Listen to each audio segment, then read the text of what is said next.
गुरु वंदना का मंत्र नंबर 14। सर्वश्रुति शिरोरत्न सर्वश्रुति शिरोरत्न विराजित पदाम्बुजं विराजित पदाम्बुजं वेदान्ताम्बुजमार्तण्डं वेदान्ताम्बुजमार्तण्डं तस्मै श्री गुरवे नमः। तस्मै श्री गुरवे नमः। शांति मंत्र का मंत्र नंबर 2। ओम द्योः शान्तिः। ओम द्योः शान्तिः। अंतरिक्ष शान्तिः। अंतरिक्ष शान्तिः। पृथ्वी शान्तिः। पृथ्वी शान्तिः। आपाः शान्तिः। आपः शान्तिः। औषधयः शान्तिः। औषधयः शान्तिः। वनस्पतयः शान्तिः। वनस्पतयः शान्तिः। विश्वे देवाः शान्तिः। विश्वे देवाः शान्तिः। ब्रह्म शान्तिः। ब्रह्म शान्तिः। सर्व शान्तिः। सर्व शान्तिः। शान्तिरेव शान्तिः। शान्तिरेव शान्तिः। सामा शान्तिरेधि। सामा शान्तिरेधि। ॐ शान्तिः शान्तिः शान्तिः। ॐ शान्तिः शान्तिः शान्तिः। ओम। गीता तत्वालोक, जो कि श्रीमद् भगवद गीता की तात्विक व्याख्या है परम पूज्य उड़िया बाबा जी के द्वारा। उड़िया बाबा जी जो कि ब्रह्मनिष्ठ और परम विरक्त महात्मा रहे हैं, तो इसमें हम लोगों का मंत्र नंबर 6 और 7 हुआ था 6 और 7 हो गया था जी, जिसमें के ये ज्ञानेश्वरी गीता अभी भगवान रस ताकर से भी रहता है इसका ना। पेज नंबर 468 पे हम पहला पैराग्राफ बीच में कर पाए थे। तो इसका मतलब गीता रस रत्नाकर से 6 और 7 चलेगा। हाँ, शुरू से ले सकते हैं। ठीक है, तो आज हो गया था। तो काली भगवान से सुनते हैं गीता रस रत्नाकर 12/6 12/7। जी भगवान, प्रणाम भगवान। जी प्रणाम भगवान। अब सगुण साकार को देखें। देखो, हम लोग सांकर संप्रदाय के कुछ ज्यादा नजदीक हैं और हमारे अंतःकरण में सांकर संप्रदाय का संस्कार है। इसलिए जब कोई ऐसी बात सामने आती है कि यहाँ साकार क्या है, द्विभुज क्या है, चतुर्भुज क्या है और विराट क्या है, तब हम उसी दृष्टि से विचार करते हैं। इसमें विरोध की कोई बात नहीं है। विराट में भगवत भाव माने सर्वत्र भगवत भाव और राग द्वेष का अत्यंत निवारण। या देखो श्याम, ये देखो श्याम, श्याम ही श्याम। एक ओर यह वृंदावनी संगीत है और दूसरी ओर इसमें सर्वत्र भगवत भाव है। कितना समन्वय है। हिय में रहियो नाहिन ठौर, नंद नंदन अछत कैसे आनिए उर और। अब भगवान के अक्षर अव्यक्त उपासना की अपेक्षा सगुण साकार विश्व रूप की उपासना में जो सुगमता है उसको बताते हैं। शुद्ध अंतःकरण होने के लिए इस उपासना से बढ़कर और कोई साधन नहीं है। चाहे कृष्णाकार वृत्ति हो, चाहे नारायणाकार वृत्ति हो, चाहे विराट आकार वृत्ति हो, वृत्ति में से अहम मम निकल जाए, अहम मम यही वृत्ति की अशुद्धियां हैं। घटाकार वृत्ति अशुद्ध नहीं है, पटाकार वृत्ति अशुद्ध नहीं है। अयम घटो मम, अयम पटो मम, यह घट मेरा है, यह पट मेरा है, इनमें जो मेरापन है वह अशुद्ध है। अयम घट इति स्फुर्त एव, यह घड़ा है ऐसा तो स्फूर्ण होता है, पर यह घड़ा मेरा है यह अशुद्धि है।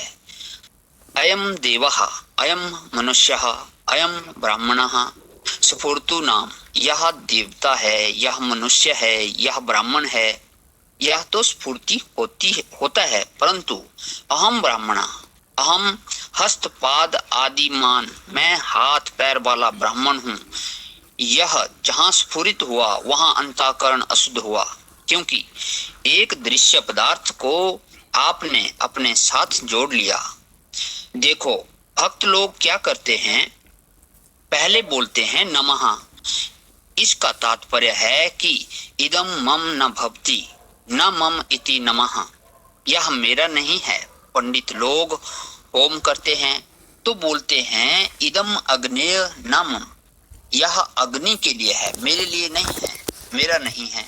इसलिए अहम घटवान न भवामि, यह खलु विश्ववान स एव भगवान, यह खलु प्रकृतिमान स एव भगवान, मैं घट वाला नहीं हूँ। जिसकी यह सारी दुनिया है और जो प्रकृति वाला है वही घट वाला है। इसमें मैं मेरा जोड़ना ही अंतःकरण की अशुद्धि है। भक्त लोग अव्यक्त अक्षर की उपासना नहीं करते, उसको नहीं जानते, परंतु सर्वाणि कर्माणि मयि सनस्य मत्पराः, इनको जानते हैं। भक्ति धर्म की यही एक विशेषता है। यह स्मार्त धर्म पर कटाक्ष है, श्रौत धर्म पर भी कटाक्ष है, क्योंकि वहां यज्ञ विशेष के द्वारा ही, कर्म विशेष के द्वारा ही आराधना होती है। ऐसी भूमि हो जहां कृष्ण सार मृग विचरे, ऐसा बसंत आदि काल हो और ऐसे ब्राह्मण क्षत्रिय आदि अधिकारी हों, ये यज्ञ पदार्थ हों, इन मंत्रों का उच्चारण हो और इस विधि से भविष्य दान हो, तब यज्ञ कर्म संपन्न होता है। किंतु भक्ति में कर्म विशेष की जरूरत नहीं है। आज कोई भी कार्य करो, परंतु उसका भगवान में संन्यास कर दो। ना अहम ना मैं अस्य कर्मणः कर्ता अहम न भवामि, इदम कर्म मम न भवति, यह कार्य मेरा नहीं है, इस कर्म का कर्ता मैं नहीं हूँ। भगवान एव कर्ता कार्यता, भगवान ही करने वाले और भगवान ही कराने वाले हैं। इदम भगवतः कर्म, यह कर्म मेरा नहीं है, भगवान का है। भागवत धर्म की यही विशेषता है कि स्वकर्मणा तंभ्यर्च सिद्धिम विदन्ति मानवः, यत् करोषि यत् सन्नासि यजुहोषि ददासि यत् तपस्यसि कौन्तेय तत् कुरुष्व मदर्पणम। शरीर मन वाणी से जो कुछ भी हो रहा है वह सब नारायण का है। यह पद्य भागवत का ही है, जो मेरे बचपन में ही मेरे पितामह ने मुझे सिखाया था। यह वचन न श्रौत है न सम्राट है। कायेन वाचा मन से इंद्रिय बुद्ध्यात्मनः बानुश्रुत स्वभावात् करोति यद यत् सकलम परस्मै नारायण एति समर्पयेतत्। यह तो विशिष्ट भागवत धर्म है। भागवत में करोति पाठ है, लेकिन मुझे बचपन में मेरे पितामह ने करोमि सिखाया था। भगवान श्रीधर स्वामी ने कायेन वाचा के व्याख्यान में लिखा है कि भगवत अर्पित सर्व कर्म ही धर्म है। बस उसमें अहम और मम का पक्ष नहीं लगना चाहिए। मैं करता हूँ और यह कर्म मेरा है, इसको और इसका फल मुझे मिले ऐसा मत कहो। बोलो बाबा, जिसका कर्म है वही इसका फल ले। इसी तरह अद्वैत सिद्धि के लेखक मधुसूदन सरस्वती कहते हैं कि आप अद्वैत सिद्धि बनाने वाले की निंदा करो चाहे तारीफ करो। मई नास्यैव कृतम् अखंडानुभवाम आत्मनि, मैं अद्वैत सिद्धि का कर्ता नहीं हूँ, मैं तो अखंडानंद हूँ। बहुत बढ़िया। जिसने बनाया है उसकी निंदा स्तुति करो, मैं तो अखंड अनुभव स्वरूप पर ब्रह्म परमात्मा हूँ। ऐसा वास। वैष्णव लोग बोलते हैं कि यत् कृतम यत् करिष्यामि तत् सर्वम न मया कृतम, मैंने कुछ नहीं किया है महाराज। तया कृतम त्वम फल भुक्, यह सब कुछ आपने किया है, अतः इसका फल भी आप ही भोगिए। यह है वैष्णव धर्म, भागवत धर्म। आजकल कृष्णी धर्म, सीतारामी धर्म अलग अलग हो गए हैं, तो वैष्णव धर्म कह देने पर सबका समावेश नहीं होता।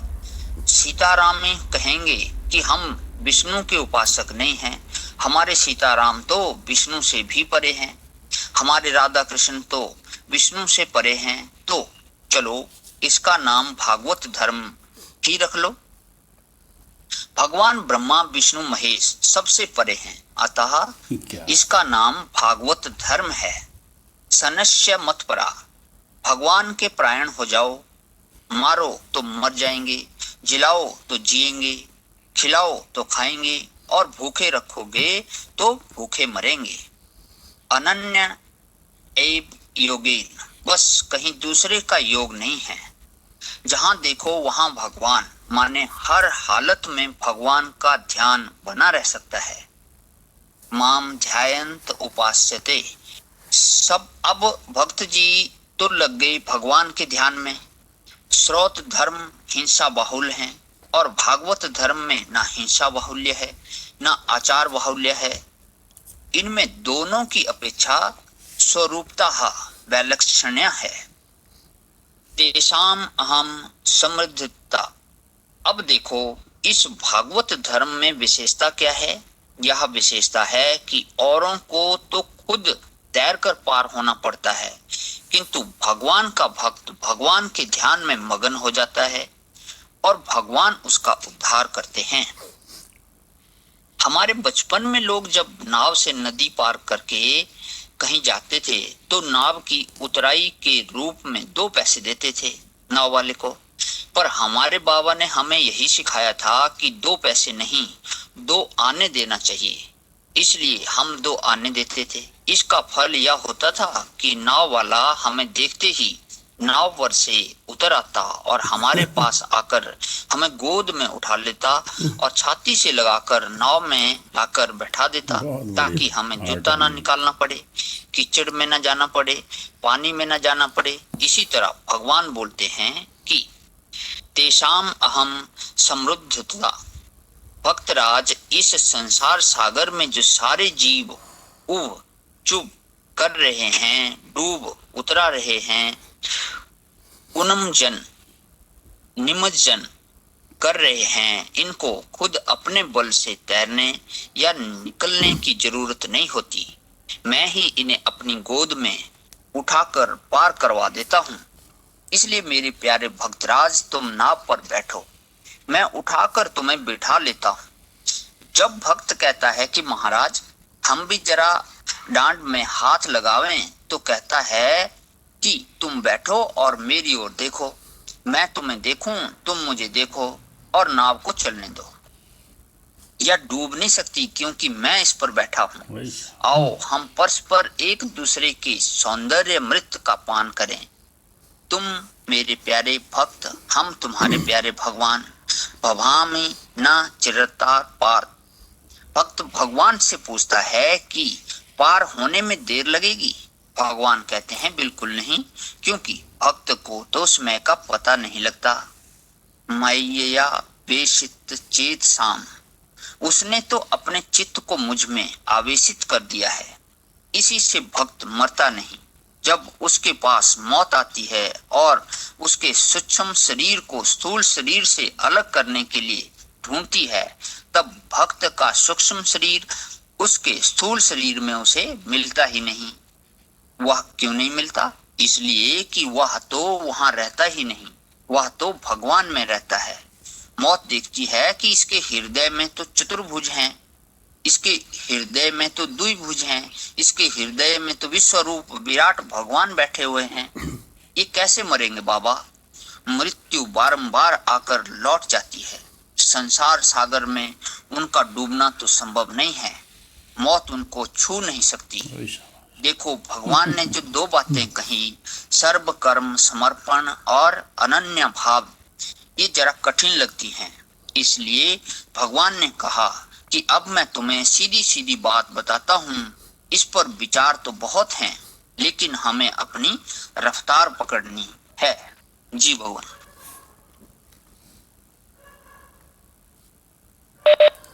बहुत ही सुंदर वर्णन अभी काली भगवान ने सुनाया। देखो, भगवान ने भगवत गीता में 3 अध्याय के मंत्र नंबर 29 में एक रहस्य बताया है, 3/29। वो रहस्य क्या है? कहने लगे देखो, 2 तरह के लोग हैं। एक तो कृत्स्नविदो। कृत्स्नविदो माने, कृत्स्न माने क्या होता है? संपूर्ण। जी। और विदो माने क्या होता है? विद माने जानना। उसी से तो वेद बना है। तो भगवान कहते हैं एक तो है कृत्स्नविदो।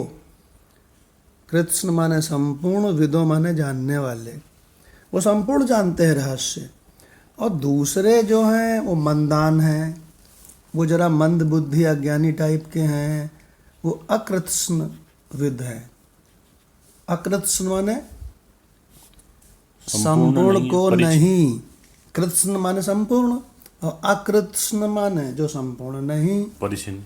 तो वो अकृत्स्न यानी कि संपूर्ण नहीं, विद जानने वाले, संपूर्ण जानने वाले नहीं हैं। तो कहते हैं कैसे उनका संग कैसे निभाए इस संसार में? तो भगवान ने 3/29 में 3/29 में इस रहस्य को बताया है कि प्रकृतैः गुण सम्मूढ़ाः सज्जन्ते गुण कर्मसु। यानी कि प्रकृति के गुणों से सम्मूढ़ाः, बहुत तगड़े से जो मोहित हुए हैं, है ना, तो वो गुणों में और कर्मों में आसक्त रहते हैं। तीनों गुणों में और कर्मों में बहुत बुरी तरह से उसको पकड़े रहते हैं। क्यों पकड़े रहते हैं? उनकी गलती नहीं है, माया ने उनको पूरी तरह से मोहित जो कर रखा है। अरे भाई, 3/27 को तो आप खूब जानते हो ना। 3/27 में यही तो था, वो भी प्रकृति से शुरू है, हैं? 3/27 में क्या है कि प्रकृतयः क्रियमाणानि, प्रकृति के ही प्रकृतयः गुणैः, प्रकृति के ही तीनों गुण क्रियमाणानि माने कर रहे हैं, सर्वशः कर्माणि संपूर्ण कर्मों को। कौन कर रहा है? मैं नहीं कर रहा हूँ, प्रकृति। मैं आत्मा, मैं चैतन्य कोई कर्म नहीं कर रहा हूँ। कौन कर रहा है? प्रकृति कर रही है। खोल के बता दो तो कह दो भाई प्रकृति के तीनों गुण कर रहे हैं। और ये भी बताया भगवान ने 3/27 में कि जो अहंकार विमूढ़ात्मा होता है, जिसका अंतःकरण मोहित है मेरे जादू से, मेरी माया से, वो क्या कहता है? उसकी लैंग्वेज दूसरी होती है। मैं करता हूँ, मैं भोगता हूँ, मैं नहीं करूँगा तो ये कैसे होगा, मैं करता हूँ। तो भगवत गीता की दृष्टि से उसको अहंकारी भी कहते हैं, अज्ञानी मूर्ख भी कहते हैं, है ना। तो 3/27 में तो भगवान ने बता दिया सब कुछ कि वास्तव में संपूर्ण कर्म इस दृश्य में, इस आभास में, प्रकृति में हो रहे हैं, और यही आभास में प्रकृति ही कर रही है। लेकिन जो अहंकार से मोहित है, जिसको ना अपना पता, ना प्रकृति का पता, ना माया का पता, है ना, इसी के बारे में भी हम बात कर रहे थे 3/29 में। 3/29 का जो दूसरी लाइन है उसे देखें। तान कृत्स्न विदो। कृत्स्न माने क्या होता है? संपूर्ण। जी तो एक तो भगवान ने 3/29 में बहुत बढ़िया बात बता दी कि एक है हाँ कृत्स्नविद और एक है अकृत्स्नविद। जी राणा भगवान को बड़ा मजा आएगा ये चीज समझ करके। वैरायटी। दो वैरायटी बता दी कि एक तो कृत्स्नविद है। कृत्स्न माने संपूर्ण, बड़ा मजेदार शब्द है, कृष्ण से मिलता जुलता शब्द है कृत्स्न। दोनों का मतलब पूर्ण होता है, कृष्ण भी पूर्ण और कृत्स्न भी पूर्ण। तो भगवान ने 3/29 में कहा कि जो कृत्स्नविद है, यानी कि संपूर्ण रहस्यों को जानने वाला है ना, और एक मंदान है। मंदान माने मंद बुद्धि अज्ञानी। मंदान, क्या बढ़िया शब्द निकालते हैं भगवान। कहीं विमूढ़ कहते हैं, कहीं विचेतस कहते हैं, और यहाँ तो मंदाना कह दिया।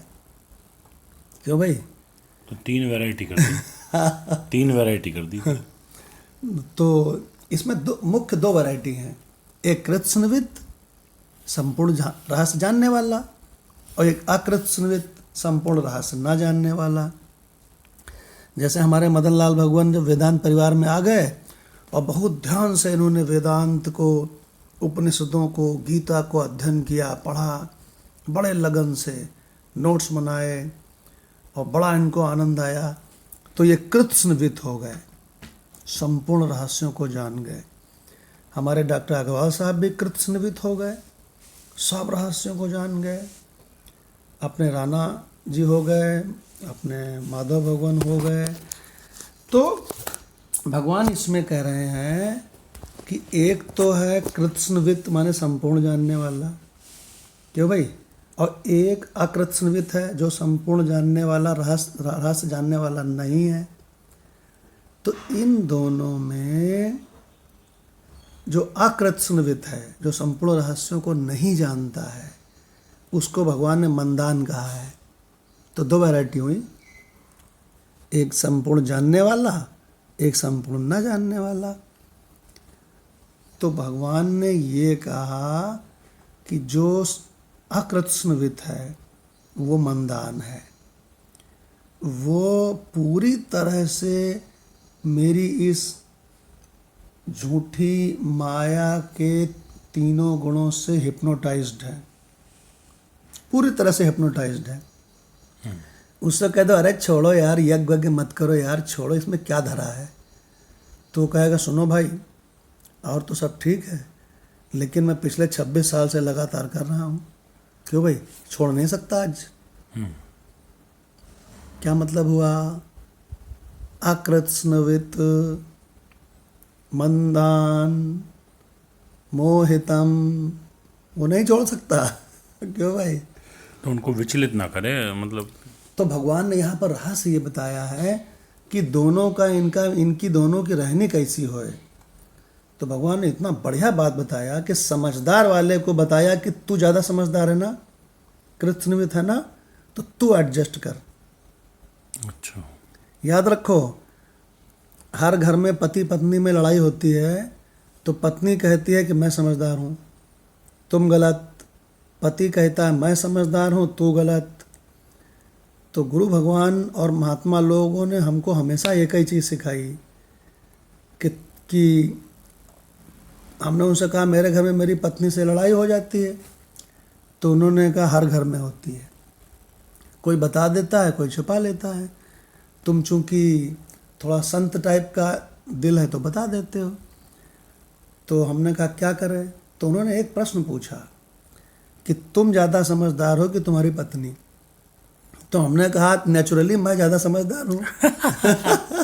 और पत्नी से पूछोगे तो पत्नी यही कहेगी कि मैं ज़्यादा समझदार हूँ।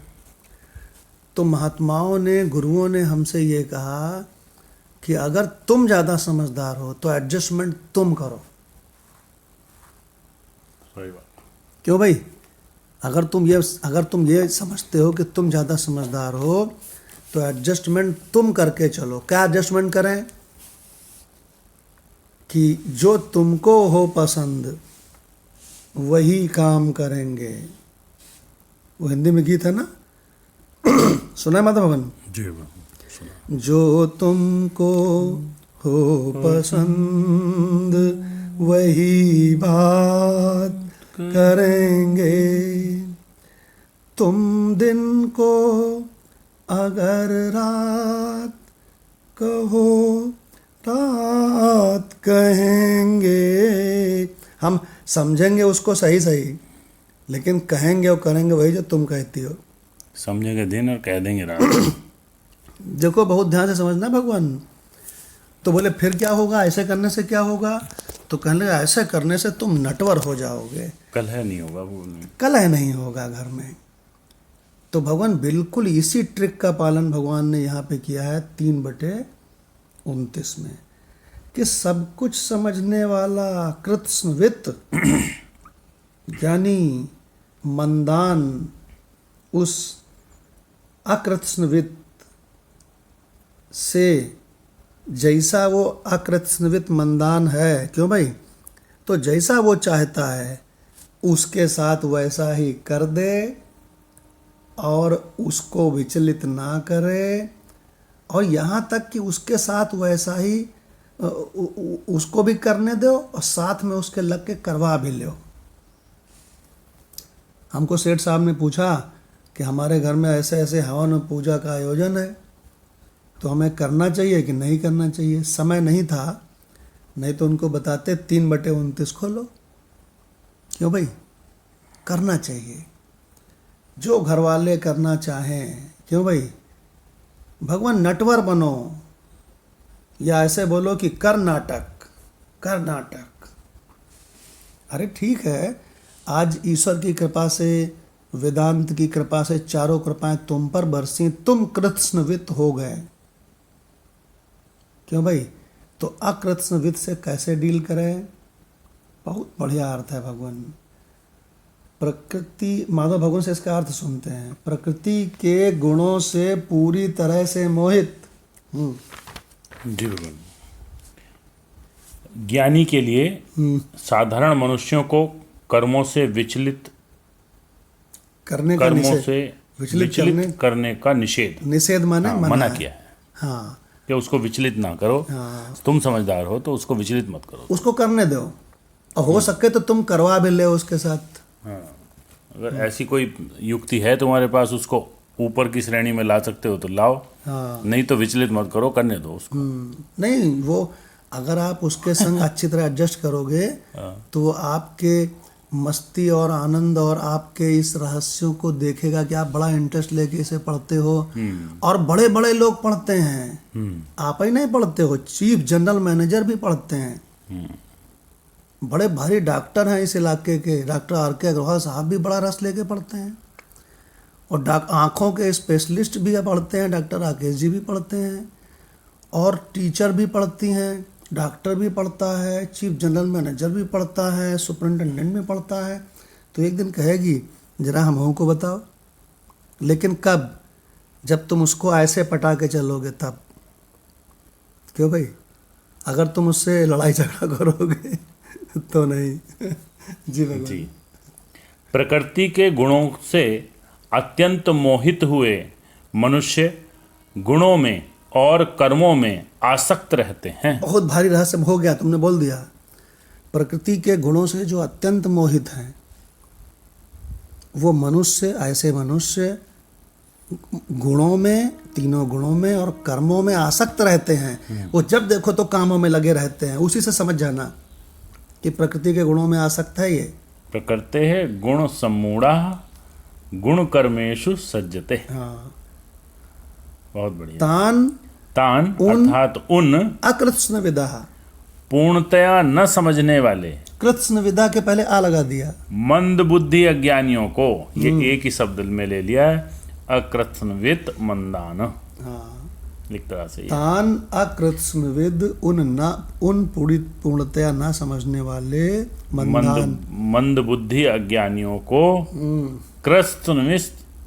कृत्स्नविद न विचाल्यते, पूर्णतया जानने वाला ज्ञानी विचलित ना करे। देखिए मदन लाल भगवान, क्या आपको कोई बढ़िया शिक्षा मिली? बताओ अपने शब्दों में, सरल भाषा में।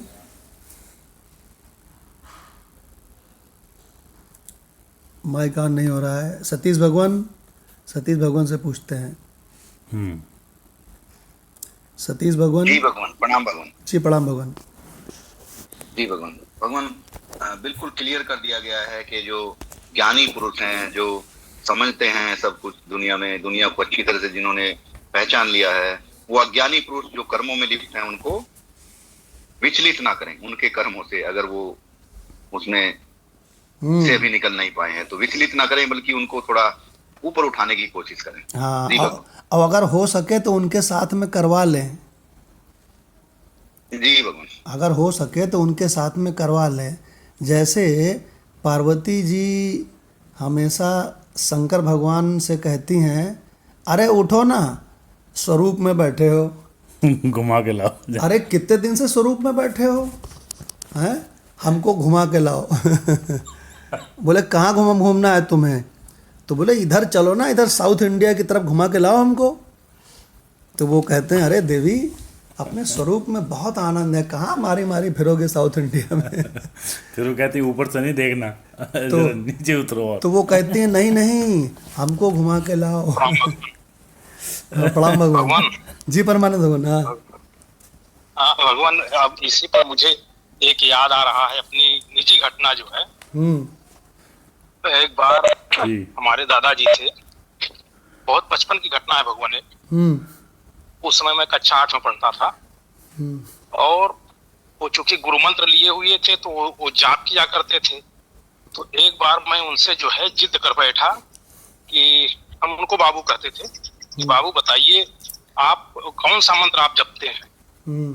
तो बोले कि ऐसा है कि गुरु जी ने हमको बताया है कि ये किसी को बताना नहीं चाहिए ये मंत्र, ये जो है। तो मंत्र उस समय जो है जैसे गुरु दीक्षा गुरु मंत्र लिया करते थे, तो लोग जो है गुरु महाराज जो है आते थे हमारे यहाँ, तो गुरु मंत्र देते थे, वो परंपरा में चला रहा था। वो जो है उसका जाप करते थे। तो लेकिन मैंने कहा कि नहीं, आप हमें बताइए कि वो कौन सा मंत्र है। बहुत दिनों के बाद जो है, कई 2-3 महीने के बाद उन्होंने हमें चुपके से बताया। बोले कि वो मंत्र है राम राम। तो हमने कहा अच्छा। तो हमने कहा अरे बाबू ये बताइए कि ये तो राम तो भगवान जो क्या कहते हैं दशरथ के जो पुत्र थे, वही राम तो है, वो तो दशरथ के पुत्र थे। आप उनका जाप करते हैं, आप भगवान का काहे नहीं जाप करते? मतलब उस समय हमारी भी बुद्धि इतनी नहीं होती ना, मुझे जानकारी थी। तो भगवान जो है, हमने उनको ये चीज बताया। तो बाद में जो है जब वो मंत्र जपते रहे होंगे तो उनका ध्यान विचलित हो जाता होगा। तो हमारी माँ से कहने लगे कि इसने तो हमको जो है ऐसा बता दिया कि अब हमारा ध्यान ही नहीं लगता जो। तो भगवान उस समय हमें जानकारी नहीं थी कि वो अपने उससे जो है वो विचलित हो गए थे। तो अभी इसी घटना पर तो मुझे भगवान ये चीज याद आ गई। हाँ, जी भगवान। हाँ, तो इसका मतलब ये हुआ कि हमको जब हम वेदांत का सत्संग सुनेंगे तो कृत्स्नविद हो जाएंगे। तो हमको संसार के अकृत्स्नविद यानी कि मंदान लोगों से ऐसे डील करना है कि वो अपने लेवल से नीचे भी ना गिरें, और ज़रूरत पड़े तो उनके साथ मिल के करा लें, जो वो कर रहे हैं वही करा लें। तो इसका तरीका क्या है? इसका तरीका हमने माधव भगवान को बताया था कि किसी से कतई एक लाइन भी मत बताओ अपनी तरफ से, क्योंकि जब इंसान जान जाता है ना तो मन थोड़ा हुलफुलाता है कि लाओ किसी को तो बतावें इतना बढ़िया रहस्य कि अरे वो मैं तो प्रकृति से परे परब्रह्म हूँ, अब मुझे ही में ये भासती है सपने की तरह, ये पूरी प्रकृति और जीव जगत ईश्वर सब भासते हैं मुझ में, सो मैं अधिष्ठान अनंत हूँ। तो मन उसका भीतर से हुलफुलाता है कि लाओ किसी को बतावें। तो तो कहते हैं बहुत ही सावधान हो जाओ, किसी को एक जरा सी लाइन ना बताओ। तो बोले किसको बतावें? तो कहने लगे कि जो बहुत जिज्ञासु हो उसको बिल्कुल जरा सा बताओ, फिर उसकी जिज्ञासा को देखो, फिर उसको थोड़ा सा और बताओ, फिर थोड़ी जिज्ञासा देखो तो फिर थोड़ा और बताओ। तो इसका मतलब भगवान कृत्स्नविद जो है वो अकृत्स्नविद को बड़ी ही टैक्टफुली हैंडल करे, लेकिन एडजस्टमेंट ज़्यादा कौन करेगा? कृत्स्नविद, जो ज़्यादा समझदार है। ये बात ध्यान रखना। तो भगवान ने कितनी बढ़िया ट्रिक बता दी इसमें, और इसके बाद ये भी बता दिया कि 3/32 में कि जो मनुष्य मुझ परमात्मा में दोषारोपण करके, मतलब आत्मा में दोषारोपण करके और मेरे इस मत के अनुसार नहीं चलते हैं, यानी कि कर्मों में और गुणों में आसक्त रहते हैं, उनको तू पूरी तरह से मेरी प्रकृति से मोहित समझ और उनको तू नष्ट ही समझ। क्योंकि जन्म मृत्यु, नष्ट होना माने मृत्यु होना, सिंपल। तो भगवान अभी जो काली भगवान ने यहाँ पे पढ़ा उसमें यही पढ़ा कि तुम ऐसे ढंग से जीवन जियो कि इस संसार में सबसे निभाते हुए, क्यों भाई, और इससे निकल जाना है। तुम्हारा उद्देश्य है इस भवसागर से निकलना, क्यों? लेकिन एक चीज़ ध्यान रखना, यहाँ सबसे निभाते हुए, पटाते हुए, है ना, अपना मुख्य काम बना लो। हाँ, याद रखो कि हमारा उद्देश्य है अपना काम बना लेना, अपना कल्याण कर लेना। लेकिन पत्नी से डील करोगे तो पत्नी जैसा जैसा कहे उसके, अरे हम सरल भाषा में बताते हैं भाई, उसके प्रिय बन जाओ। और कैसे प्रिय बनोगे? अभी भी बताया है, जो तुमको हो पसंद वही बात कहेंगे, जो तुमको हो पसंद वही बात करेंगे। लेकिन भीतर आपके जहन में क्या रहना चाहिए? अपना कल्याण।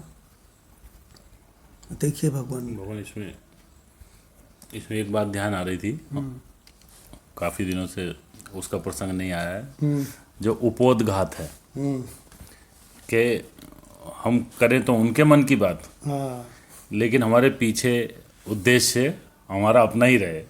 हाँ, कि उसके आसपास की बात हम करें, उनके मन की जैसे बात कर रहे हैं, लेकिन कहीं ना कहीं वो जो हमारे पीछे जो बेस है, मूल बात है, वो कहीं ना कहीं रहे। तो वो धीमे धीमे कुछ गुरुओं की आस्किंग स्किल्स होती हैं, ऐसे मोटिवेशन क्लासेस में भी बताया जाता है कि किस तरह से आपको बात करनी है। इस तरह से बात करनी है कि जो मेरे मन में बात है वो उसके मन से अपने आप निकल जावे। तो ये वाली स्किल अगर हमें आती है तो जो आपके मन में बात है कि वे ले जा मट्ठा, वो आके निकल जाएगी। हाँ भाई, तुम्हारी भैंस कैसी लगी है? हाँ, भैंस लगी है तो दूध देती होगी भैया। अरे भाई, हमें तो कड़ी बहुत अच्छी लगती है। हाँ, इतनी बात कहती, वो कहेगा अरे मट्ठा ले जाइए आप। हाँ, तो कड़ी अच्छी लगती है तो नहीं, तो उससे कहते बाजार में जो मट्ठा मिल रहा है नकली है। आपका मट्ठा और दही बड़ा बढ़िया असली होगा। अच्छा चलो भाई, आप कहते हो तो ले जाता हूँ। तो कहने का मतलब आस्किंग स्किल्स ऐसी हों कि उपोद्घात का जो रहस्य बताया गया था पहले, तो शायद जो अकृत्स्नविद है वो भी धीमे धीमे इस लाइन में आ जाए और उसका भी कल्याण हो। अरे उसको आना पड़ेगा, बताएं क्यों?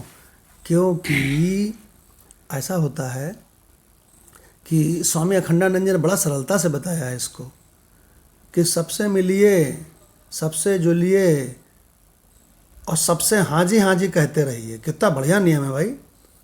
सबसे मिलिए, सबसे जुलिए, सबका लीजिए नाम, और हाँ जी सबसे कहते रहिए, लेकिन बैठे रहिए अपने ठाव। अपना ठाव ना बदले। भगवान बस बता दिया जरा से हमें सब जितनी बातें अभी हुई हैं। तो इसका मतलब हमारा मुख्य उद्देश्य होना चाहिए अपना कल्याण करना है। और जो भी परिस्थितियाँ हुए, शुरू में हमारे घर में बहुत विरोध होता था, तो हम भगवान लगे हुए थे निरंतर, और कतई अपने अपने लक्ष्य से विचलित नहीं थे। हमने कहा चाहे दुनिया इधर की उधर हो जाए, अपना लक्ष्य नहीं छोड़ना है। और भगवान धीरे धीरे क्या हुआ, जो माधव भगवान बताते हैं ना कि पहले विरोध है, पहले उपहास होगा, पहले उपहास, विवेकानंद जी की लैंग्वेज है। फिर उपहास से वो विचलित नहीं हुआ कि हमने मजाक बना दिया, अरे क्या करते हो ये तुम, हाँ तुम जरा ये किसी प्रमोशन के लिए काम करो, इसमें क्या पड़े रहते हो, हाँ प्रमोशन होगा तो इतना पैसा आएगा। हाँ। तो वो उपहास करता है कि तुम तो गलत जगह लगे हो। तो उपहास से देखा उसने कि काम नहीं बन रहा है तो हट ही नहीं रहा है, तो फिर तगड़े से विरोध करती है प्रकृति आपका। हाँ, फिर विरोध होगा। फिर विरोध से भी देखते हैं तो नहीं काम बनता। तो जब हमारी निश्चितता को, हमारी दृढ़ प्रतिज्ञा को वो देखता है तो फिर हमारे सपोर्ट करने में लग जाता है, स्वीकृति आ जाती है उसको। देखिए भगवान, उपहास, विरोध और स्वीकृति, ये 3 चीजें। हाँ भाई, तो बात ये चल रही थी कि विवेकानंद जी कहते हैं कि जब तुम परम तत्व की ओर चलोगे तो पहले संसार के, परिवार के, समाज के ये सारे लोग जो गुणों से पूरी तरह से मोहित हैं, क्यों भाई, मेरी माया है ही इतनी प्रबल कि बड़े बड़े मोहित हैं, तो वो भी मोहित हैं। तो कहने लगे वो पहले करेंगे उपहास, उसके बाद वो करेंगे विरोध खुल करके, लेकिन अगर तुम नहीं डिगे तो बाद में वो स्वीकृति दे देंगे। जैसे कि हमारे साथ भगवान ये घटित हुआ है, पहले खूब उपहास हुआ मेरा, फिर खूब विरोध हुआ, और उसके बाद भगवान अब स्वीकृति दे दी गई है। अब तो सबको मालूम है कि कितना बजा है, बोले 5:30, तो कहने लगे सत्संग कक्ष में होंगे। उनको मालूम है कहाँ होंगे। हम घर में नहीं मिलते हैं तो मिसेस कहती हैं कि अरे पापा को फ़ोन करो, वो माधव जी के यहाँ होंगे या पीछे पार्क में होंगे तो भगवान, हम लोग वापस लौटते हैं भगवत गीता पे, और डॉक्टर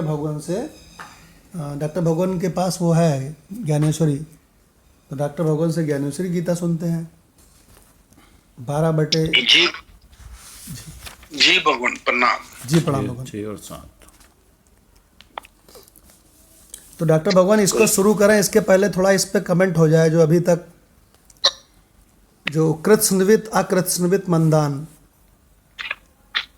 भगवान ने इसमें तो बहुत सुंदर बताया, और बहुत बार हुआ कि गीता में भी स्पष्ट लिखा है कि जो अज्ञानी अज्ञान से कर्म और उपासना कर रहे हैं उन्हें वहां से विचलित ना करें, क्योंकि वो भी मार्ग का एक सीढ़ी है, एक पत्थर है। वो अलग बात है कि वो अभी तक पहली सीढ़ी पर ही खड़े हैं, उससे ऊपर नहीं उठे।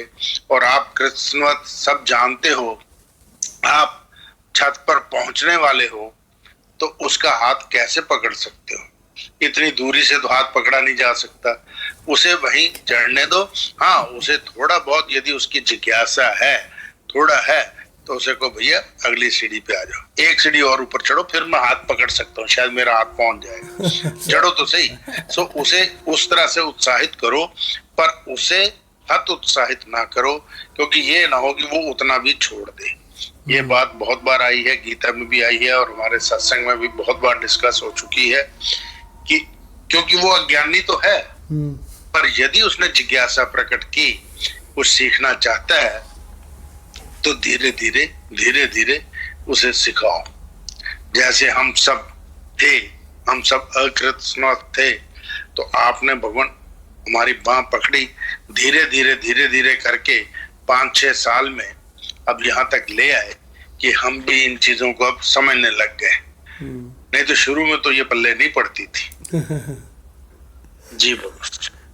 तो इसका मतलब इस पे डॉक्टर साहब, ये इस पे यूट्यूब में एक वो जाना चाहिए कि तान कृत्स्न विदो मंदान अकृत्स्नवित न विचालयेत।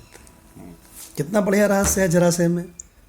जी भगवान, जी डॉक्टर भगवान, आप 12/12वें अध्याय में आ जाए। 12वें अध्याय का 6वां श्लोक और ज्ञानेश्वरी गीता से, जो लोग अपने वन भेद के अनुसार अपने हिस्से में आए हुए सारे कर्म अपनी कर्म इंद्रियों के द्वारा सुख पूर्वक करते हैं, विधि के अनुसार आचरण करते हैं, निषिद्ध कर्मों का परित्याग कर देते हैं तथा सब प्रकार के कर्म मुझे अर्पण करके उनके बंधक गुणों का अंत कर डालते हैं, और उस प्रकार हे अर्जुन सारे कर्मों का मुझ में अवसान करके उनका क्षय कर देते हैं तथा कायिक, वाचिक और मानसिक भावों की दौड़ मेरे अलावा अत्यंत कहीं नहीं लगाते, अन्यत्र कहीं नहीं लगाते, और इस प्रकार जो मेरी अखंड उपासना करते हैं, जो ध्यान के निमित्त मेरे निरंतर निवास स्थान बन गए हैं, जो अपने प्रेम पूर्ण गुण से एकमात्र मेरे साथ व्यवहार रखते हैं और विषय भोग तथा मोक्ष पद दोनों के ही दरिद्र कुल का परित्याग कर देते हैं। भगवान इन्होंने दोनों को इक्वेट कर दिया, विषय भोग तथा मोक्ष पद दोनों ही दरिद्र कुल के हैं।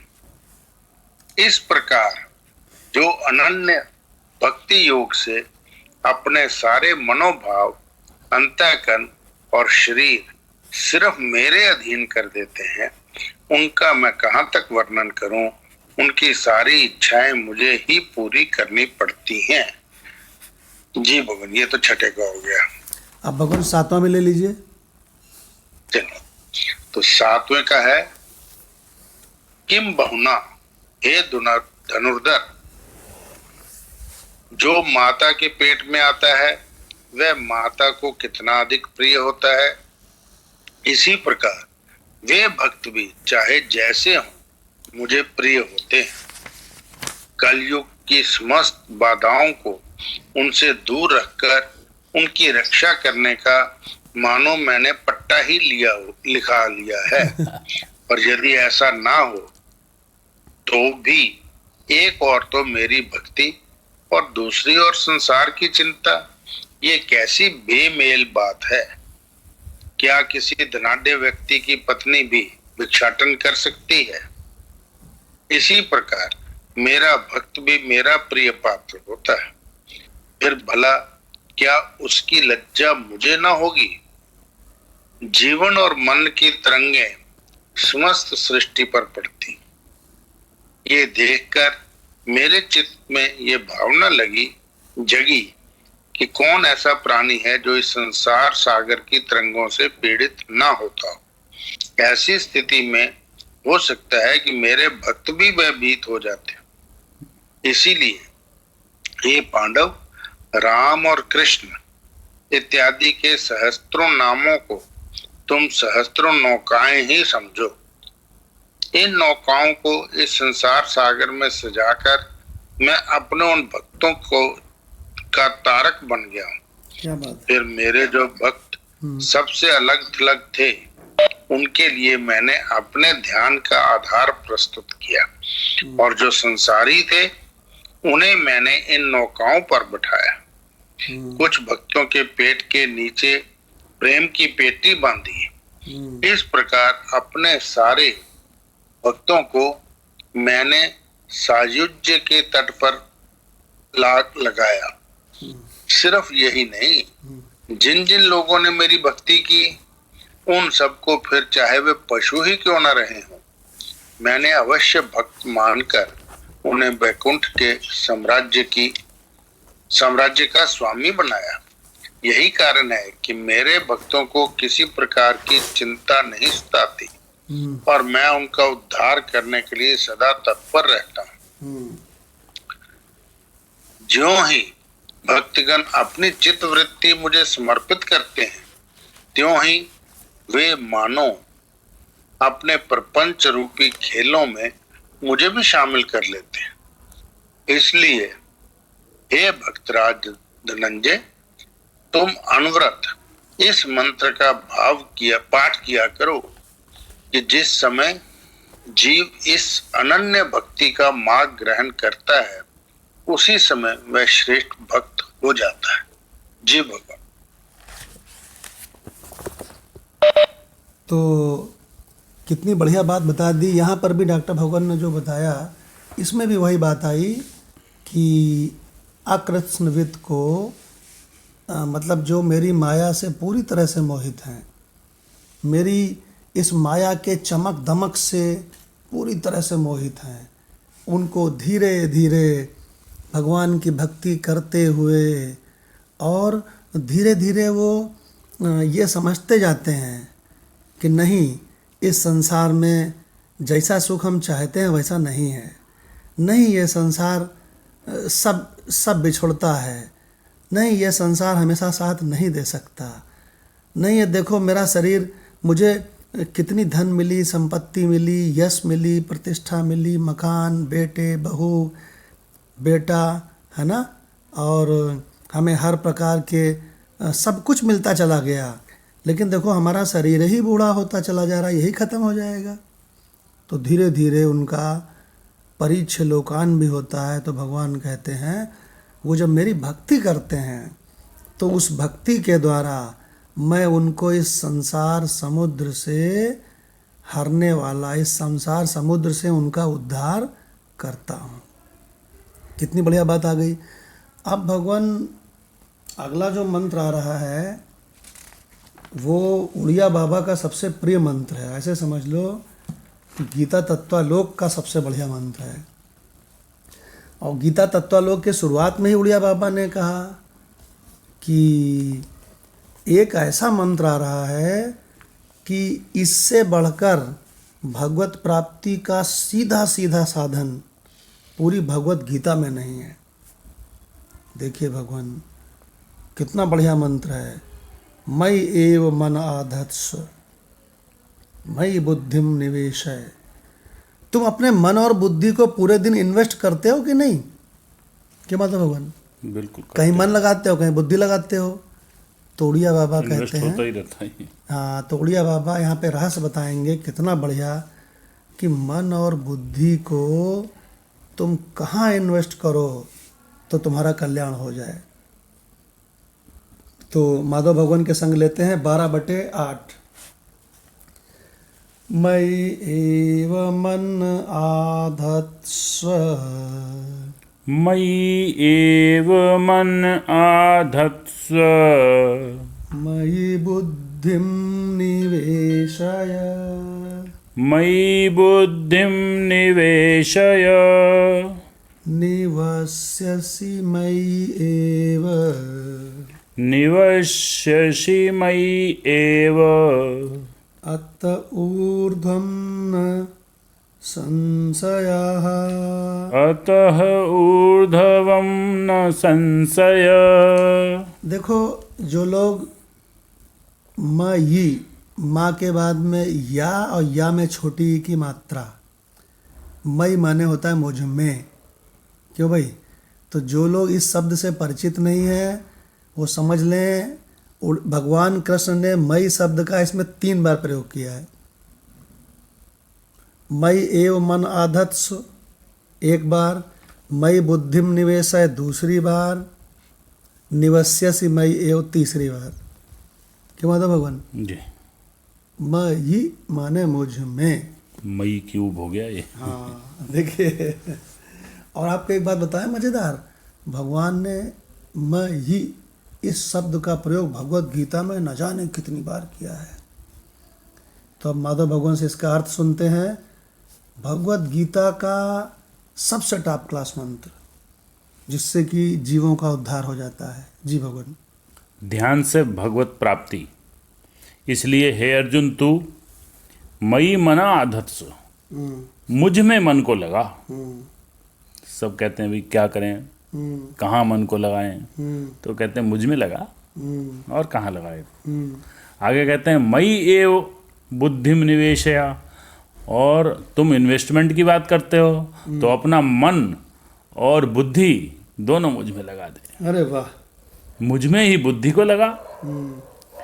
तो एक लाइन बहुत बढ़िया बन गई, मई मन आधत्स, मुझ में मन को लगा, मई एव बुद्धिम निवेशया, और अपनी बुद्धि का निवेश मुझ में कर। अतः ऊर्ध्वम मई एव, इसके उपरांत तू मुझ में ही निवेश्यसी, निवास करेगा। इसका मतलब मई एव निवस्यसि, मई एव निवेश्यसी, हाँ ये एक मुखड़ा बन जाएगा। हाँ, मई एव निवस्यसि, मुझ में ही निवास करेगा। जब तेरा मन और बुद्धि दोनों टॉप क्लास चीज बता दी, सबसे टॉप की, तो फिर इंद्रियों की, शरीर की, इनकी तो बात ही क्या रह गई। जब आपने सूक्ष्म को, और जो सूक्ष्म में भी सबसे बड़ा पावरफुल है हमारा मन, और उसका जो जज है बुद्धि, इन दोनों का निवेश यदि कृष्ण में कर दिया तो वो फिर कृष्ण ही हो गया, ऐसे कह रहे हैं, इसमें कोई संशय नहीं है। हाँ, तो इसका मतलब तीन बहुत ही शानदार इसमें मंत्र में पार्ट आ गए। पहला, मई एव मन आधत्स, जी, मुझ में ही मन को लगाओ। दूसरा वाला भी मई से है, मई एव बुद्धिम निवेशय, मुझी में बुद्धि का निवेश करो। और तीसरा वाला भी आ गया, तो फिर मई एव निवस्यसि, मुझ में ही तेरा निवास रहेगा। देखिए कितना संशय न, इसमें कोई संशय वाली बात नहीं है। इसमें कोई संशय नहीं है। परमात्मा कहीं दूर थोड़ी ना है वो तो हमारा आपका स्वरूप है, साक्षात अप्रोच है सदा। क्या माधव भगवान बिना परमात्मा के कोई शरीर बोल सकता है क्या, बताओ? नहीं भगवान, ताकत ही नहीं किसी चीज की। अच्छा, बिना परमात्मा के यहीं उपस्थित हुए क्या कोई शरीर देख सकता है? कोई क्रिया घटना घट ही नहीं सकती बिना उसके। मदन लाल भगवान, बिना परमात्मा के ये जो दिल धड़क रहा है, ये धड़क सकता है क्या? प्रणाम भगवान। भगवान उड़िया बाबा इसमें कहे हैं कि जीव और ईश्वर चोली दामन का संबंध है। जीव और ईश्वर का ऐसा संबंध है कि बिना ईश्वर के जीव रह ही नहीं सकता है। जहाँ जीव है वहाँ ईश्वर है। उड़िया बाबा ने अभी मैं 2-3 मेरे ख्याल पहले ही पढ़ा है और सत्संग में बोला भी मैं मेरे ख्याल में। हाँ, तो बिना ईश्वर के परमात्मा जीव हो ही नहीं सकता है। हाँ, तो जीव का हृदय का तभी धड़कता है जब वहाँ परमात्मा बैठा हुआ है। हाँ, तो इसका मतलब ये हुआ कि अगर कोई इतना नहीं समझ पा रहा है कि परमात्मा मुझसे दूर है, कोई ऐसा समझ रहा है, क्यों, तो बिना परमात्मा के यहाँ उपस्थित हुए क्या ये दिल धड़क सकता है? क्यों मदन लाल भगवान? बिल्कुल नहीं भगवान, नहीं धड़क सकता है। अच्छा, आंखें देख सकती हैं? यदि वह परमात्मा नहीं, न देख सकता, न सुन सकता है, न चल सकता है, न कुछ समझ सकता है। तो क्योंकि बिना अपना अस्तित्व के कुछ है ही नहीं ना। अस्तित्व ही है तभी तो ये दिल धड़कता है, बातें करना है, चलना है, घूमना है, सुनना है, समझना भी है। हाँ, इसीलिए वशिष्ठ जी ने राम को बड़ी सरलता से समझा दिया कि अरे जिससे ये आंखें देख रही, जिससे कान सुन रहे हैं, जिससे दिल धड़क रहा है, जिससे त्वचा छू रही है, अरे वही तो परमात्मा है। क्यों भाई, वो यहीं पे स्थित है। देखिए, तो अब भगवान डॉक्टर भगवान के मुख से गीता तत्वालोक की व्याख्या सुनते हैं उड़िया बाबा की। जी भगवान। तो उड़िया बाबा जी ने भावार्थ किया है, तुम मेरे में मन स्थिर करो। भगवान ये संगति से ले लीजिए। ठीक है भगवान, पहले संगति पढ़ते हैं। ये अगला श्लोक इस श्लोक अध्याय का सार है। इससे बढ़कर भगवत प्राप्ति का सीधा साधन गीता में और कहीं नहीं है। आगे के 4 श्लोकों में उत्तरोत्तर मंद अधिकारी के लिए साधन का निर्देश किया है। उत्तम अधिकारी को तो ध्याननिष्ठ होना चाहिए, वे अपने इष्ट का चिंतन करने में लीन रहे, यही अगले श्लोक में बतलाते हैं। अब इसका भावार्थ है, तुम मेरे में मन स्थिर करो। जो भी इन्वेस्टमेंट की बात हो रही थी, तो मन की इन्वेस्टमेंट मेरे में करो और मुझ में ही बुद्धि को लगाओ। सो इन्वेस्टमेंट कहीं और नहीं करनी, स्वयं परमात्मा की। फिर तो तुम मुझ में ही निवास करोगे। जब जहां इन्वेस्टमेंट होती है वहीं तो सारा दिन निवास होता है। सारा दिन ओ पैसे वाला सारा दिन पैसे का हिसाब किताब देखता रहता है, पैसे को ही तो गिनता रहता है, कहाँ इन्वेस्टमेंट है भाई। सो जहां इन्वेस्टमेंट हो वहीं तुम निवास करोगे, इसमें कोई संशय नहीं। अब व्याख्या कर दी, मई एव मन आदत्तस्व, मेरे में मन लगाओ, अर्थात निरंतर मेरा ही चिंतन, मेरा ही कथन और मेरा ही प्रबोधन आदि करो। मई बुद्धिम निवेश्य, मुझ ही में बुद्धि लगाओ, अर्थात किसी की भी बातों में आकर अपने इष्ट की सुदृढ़ निष्ठा से विचलित मत हो। एक निष्ठ ही रहो। ऐसा दृढ़ संकल्प करो कि भगवान को प्राप्त करके ही रहूंगा, अथवा संसार असत है और मैं सत हूं, ऐसा निश्चय करके मुझ में ही संलग्न हो जाओ। ये सुदृढ़ निष्ठा की बात आ गई। एक निष्ठ हो जाओ, अव्यभिचारिणी भक्ति हो गई। अब अत ऊर्ध्वम मय्येव निवस्यसि, इसके पश्चात तुम मुझ में ही निवास करोगे। बुद्धि से ऐसा निश्चय करके यदि मन मुझ में लग जाए तो इससे बढ़कर और कोई साधन नहीं है। गीता में अत ऊर्ध्वम पद यहीं पर आया है। इसका ये भी तात्पर्य है कि इससे ऊपर कुछ नहीं है। इस पर फिर भगवान मोहर लगाते हैं, ना संशय, अर्थात इसमें संदेह की भी कोई गुंजाइश नहीं है। यहाँ मन बुद्धि को लगाने का तात्पर्य ये भी हो सकता है कि ऐसा अनुभव हो कि मन बुद्धि की कोई सत्ता ही नहीं, परंतु इससे भी सत्ता की कुछ झलक है ही। अतः उत्तम तो यही है कि मन बुद्धि फुरे ही नहीं। अरे गजब है। किसी भी समय सुख की प्राप्ति या दुख की निवृत्ति की भी इच्छा ना हो, यही मन का निरोध है। जैसा कि अध्याय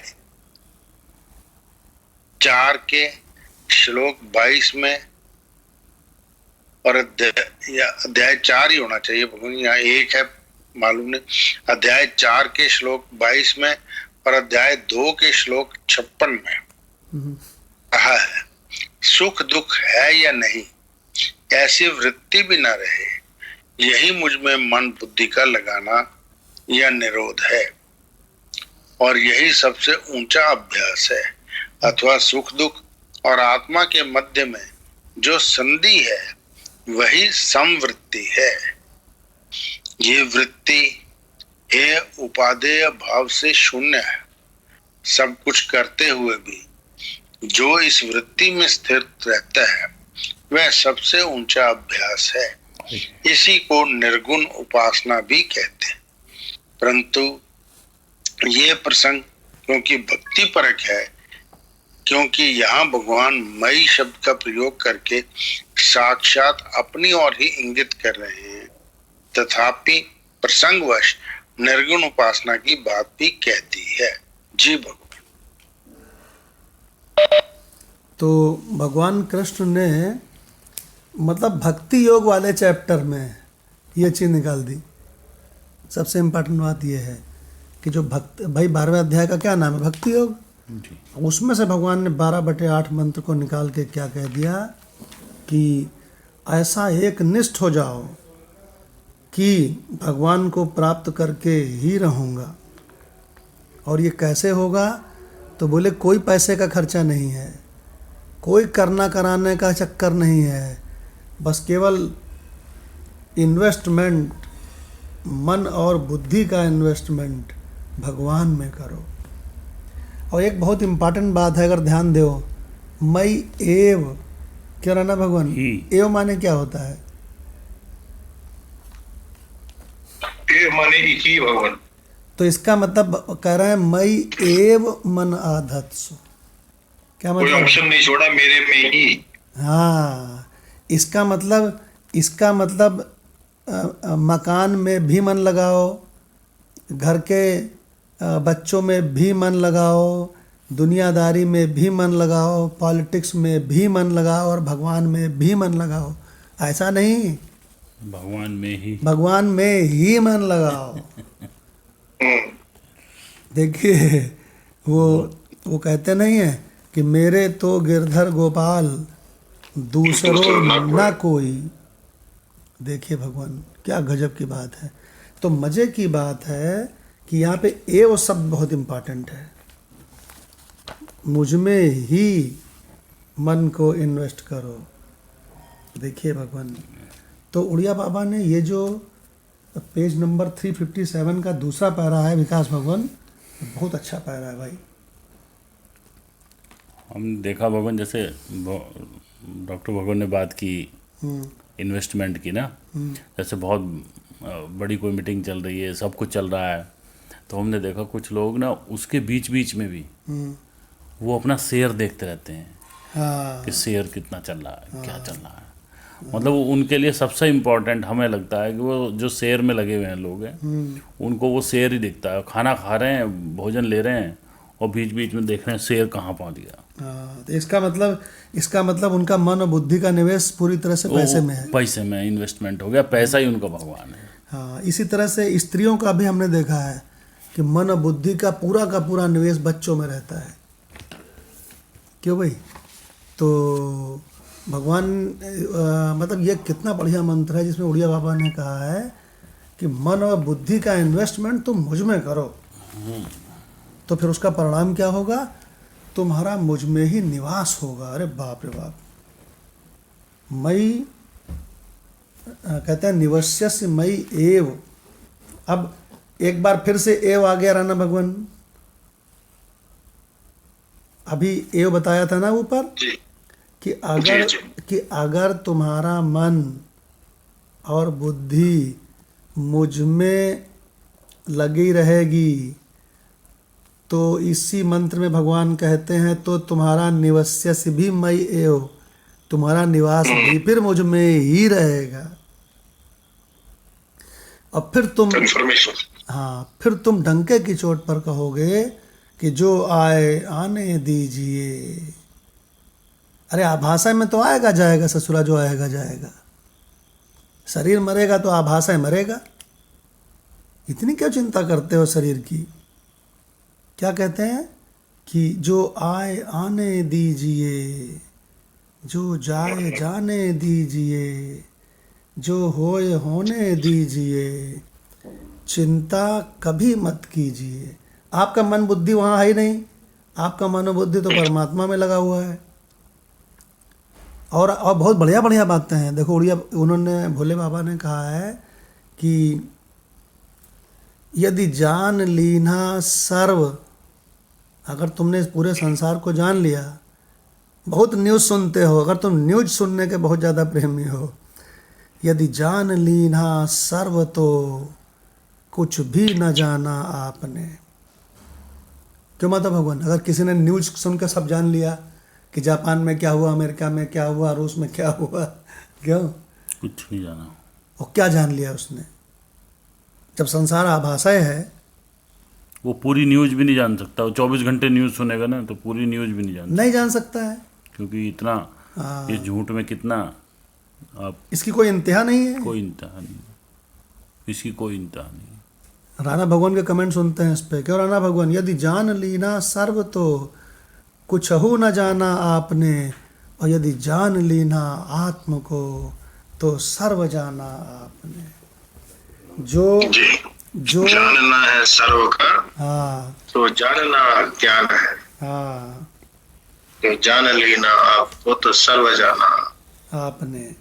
तो इसका मतलब क्या हुआ कि इसका मतलब एक बहुत बड़ा कटाक्ष हो गया संसार के लोगों पर कि तेरी मन और बुद्धि हर समय कहाँ लगती है? तो कहने लगे साहब संसार में ही लगती है। तो उन्होंने कहा तुम भवसागर से कभी निकल नहीं सकते। क्यों भाई? स्वामी असंगानंद जी क्या बता रहे थे हम लोग को ऋषिकेश में, माता भगवान, कि 84 लाख योनियाँ तो खाली भुगतने के लिए हैं, अच्छा भुगतने के लिए, बुरा भुगतने के लिए। लेकिन जो मनुष्य योनि है वो 84 लाख से बिल्कुल एक अलग, सेपरेट, अलग है, एक अलग सुअवसर है। उससे निकलने का। हाँ, तो कहते हैं कि 84 लाख योनियों में नीचे नाली के कीड़े से लेकर के और ब्रह्मा तलक, सब क्यों भाई, सब हैं। लेकिन जो क्या बोलते हैं कि मनुष्य की योनि है, ये इससे बिल्कुल अलग है, एकदम अलग है। तो बोले वो किस लिए मिलती है, जो सबसे अलग वाली योनि है वो किस लिए मिलती है मनुष्य की योनि?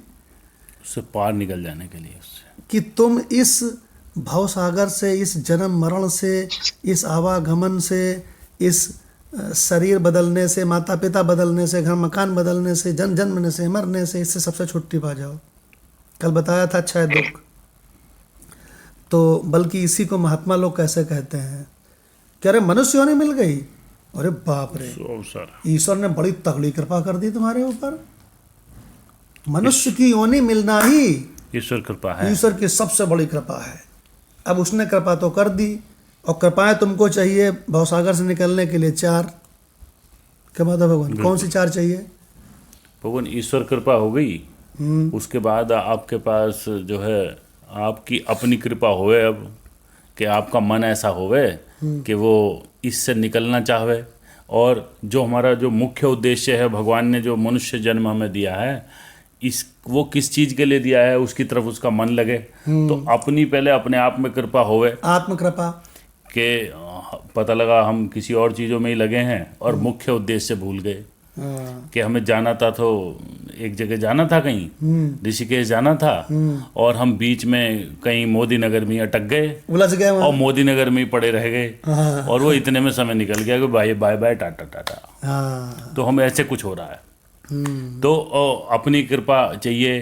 फिर जब अपनी कृपा होवे तो आदमी खोजेगा कुछ, कोई ऐसा ज्ञानवान आदमी मिल जाए तो गुरु मिले, फिर गुरु कृपा होवे, और गुरु कृपा होवे अब गुरु कृपा भी ये है कि गुरु आपके अंतःकरण को पसंद कर ले, ये भी बड़ा मुश्किल है। कहीं गुरु घंटाल मिल गया तो तुमको स्वर्ग का रास्ता बता देगा, तो तुम्हें लूट के मोदी नगर की जगह वहाँ कहीं और पहुँचा देगा, इधर कहीं और मुजफ्फरनगर साइड मोड़ देगा। गुरु घंटाल मालूम किसे कहते हैं? जो आपको कान में फूंक देगा, नहीं, जो आपको परमात्मा तक ना पहुंचा हुआ है, जो आपको कह दे कि स्वर्ग बहुत बढ़िया चीज है, तो आपको स्वर्ग की तरफ डाइवर्ट कर दे। तो भैया ये करो कि भैया वैराग्य कर लो, अपने जितना भी पैसा है कि तो इसका क्या करें, यानी ये मेरे आश्रम में दे दो। हाँ, कहन पैसा बहुत खराब चीज है, ये सबको फंसाता है, तो बोले क्या करे, कर हमको दे दो। तो ऐसा गुरु मिले और वो गुरु आपको पसंद कर ले और आप गुरु को पसंद कर लो, तो दोनों का भी चुनाव और फिर उनकी जो है तालमेल हो जाए। तो ये भी बड़ा मुश्किल है। जैसे कबीर साहब का तो बड़ा मुश्किल से उन्होंने अपनाया, वो इसी समस्या में थे कि भाई हमारे जो गुरु हैं कैसे अपनावें हमें। रामानंद जी घासे न डाल रहे थे, रामानंद जी उनको करते ही नहीं थे कुछ भी। तो फिर वो अपना ऐसी चरणों में गिर गए गंगा के नीचे, तो उनके ऊपर पैर आया। तो इस तरह से उन्होंने ये युक्ति लगा के उनका दिल जीता। तो कहने का मतलब है कि गुरु और शिष्य की ये परंपरा चल पड़े तो ये गुरु कृपा है। और फिर जो गुरु शास्त्र बतावें वो गुरु भी आपसे कौली भर के मिल लें। अच्छा, एक सबसे इम्पोर्टेंट बात क्या है कि गुरु कैसा होए, ये भी बताया है शास्त्रों ने। गुरु को कहीं आपसे कोई स्वार्थ ना होए किसी तरह का। अगर उसको आपसे किसी भी तरह का स्वार्थ है, इवन तो भी सही नहीं चलेगा। इवन आपसे वो अगर सम्मान भी चाह रहा है तो भी वो गलत गुरु है। देखो कितनी इम्पोर्टेंट बात है। सुनिए, ना तो आपसे पैसा चाहे, ना आपसे सम्मान चाहे, ना आपसे शरीर की सेवा चाहे। मतलब देखो कबीर साहब ने क्या बढ़िया कहा है कि गुरु तो ऐसा चाहिए शिष्य से कछु न ले। तो कहते हैं साहब शिष्य कैसा चाहिए? शिष्य तो कहते हैं शिष्य भी ऐसा चाहिए गुरु को सर्वस्व दे। क्या गजब का कॉम्बिनेशन है। वो सब कुछ देना चाहता है, वो कुछ लेना नहीं, अब वो कुछ लेना नहीं चाहता है। तो भगवान डॉक्टर भगवान से सुनते हैं कि इन चारों कृपाओं से कल्याण कैसे होता है। 4 कृपाएं चाहिए। ईश्वर ने अपना काम कर दिया, मनुष्य शरीर दे दिया, और ईश्वर ने इस मायावी जगत में गुरु तुमको तमोगुण भी है, और यहाँ पर धुआंधार कामों में जुटे रहो ये रजोगुण भी है, और यहाँ पे सतोगुण संबंधी कार्य भी खूब हैं। क्यों भाई? और गुणातीत भी कुछ है। तो डॉक्टर भगवान से सुनते हैं इन चारों को। जी भगवान। भगवान, ये शास्त्रों में वर्णित ये 4 कृपाएं हैं, आत्म कृपा, गुरु कृपा, शास्त्र कृपा, ईश्वर कृपा। अब इनका कोई क्रम नहीं है कि पहले कौन सी होगी बाद में कौन सी होगी। हाँ, ईश्वर की ये कृपा होगी कि मनुष्य योनि दे दी, पर वहीं अंत नहीं है। तो उसके बाद भी ईश्वर कृपा चाहिए तो इस सदगुरु मिलेगा, और सदगुरु सत शास्त्र पढ़ाएगा या सत शास्त्र समझाएगा तो हमें श्रुतियों की समझ आएगी। पर यदि आत्म कृपा नहीं होगी तो हम सतगुरु की खोज में जाएंगे ही नहीं, हम सतगुरु के पास बैठेंगे ही नहीं, सत शास्त्र पढ़ेंगे ही नहीं। सो ये चारों कृपाएं आपस में ऐसी हैं कि आपस में एक दूसरे से जुड़ी हुई हैं, इंटरट्वाइंड हैं। तो चारों कृपाएं होंगी तो फिर आपका उद्धार होना अवश्यम भावी है, फिर कोई रोक नहीं सकता यदि ये चारों कृपाएं हो गई। पर यदि किसी एक में भी कमी रह गई किसी भी कारणवश, तो फिर अगले जन्म मृत्यु के चक्र में पड़े रहो, फिर इस जन्म में उद्धार नहीं हो सकता, क्योंकि आपको समझ ही नहीं आएगा कुछ। जी भगवान। अब देखिए कितना बढ़िया प्रसंग चल रहा है कि चारों कृपाओं का संगम होए तो मनुष्य इस भवसागर से निकल जाए। तो इसमें हम आपको विवेक चूड़ामणि में जो मंत्र नंबर 2 है वो हम माधव भगवान से सुनवाते हैं। पहले संक्षेप में बता देते हैं आपको कि सबसे पहली बात तो यह है कि 84 लाख एक योनियाँ हैं। 84 लाख तो पुण्य और पाप को भोगने के लिए हैं, नीचे की योनियाँ और ऊपर देवताओं तक की योनियाँ।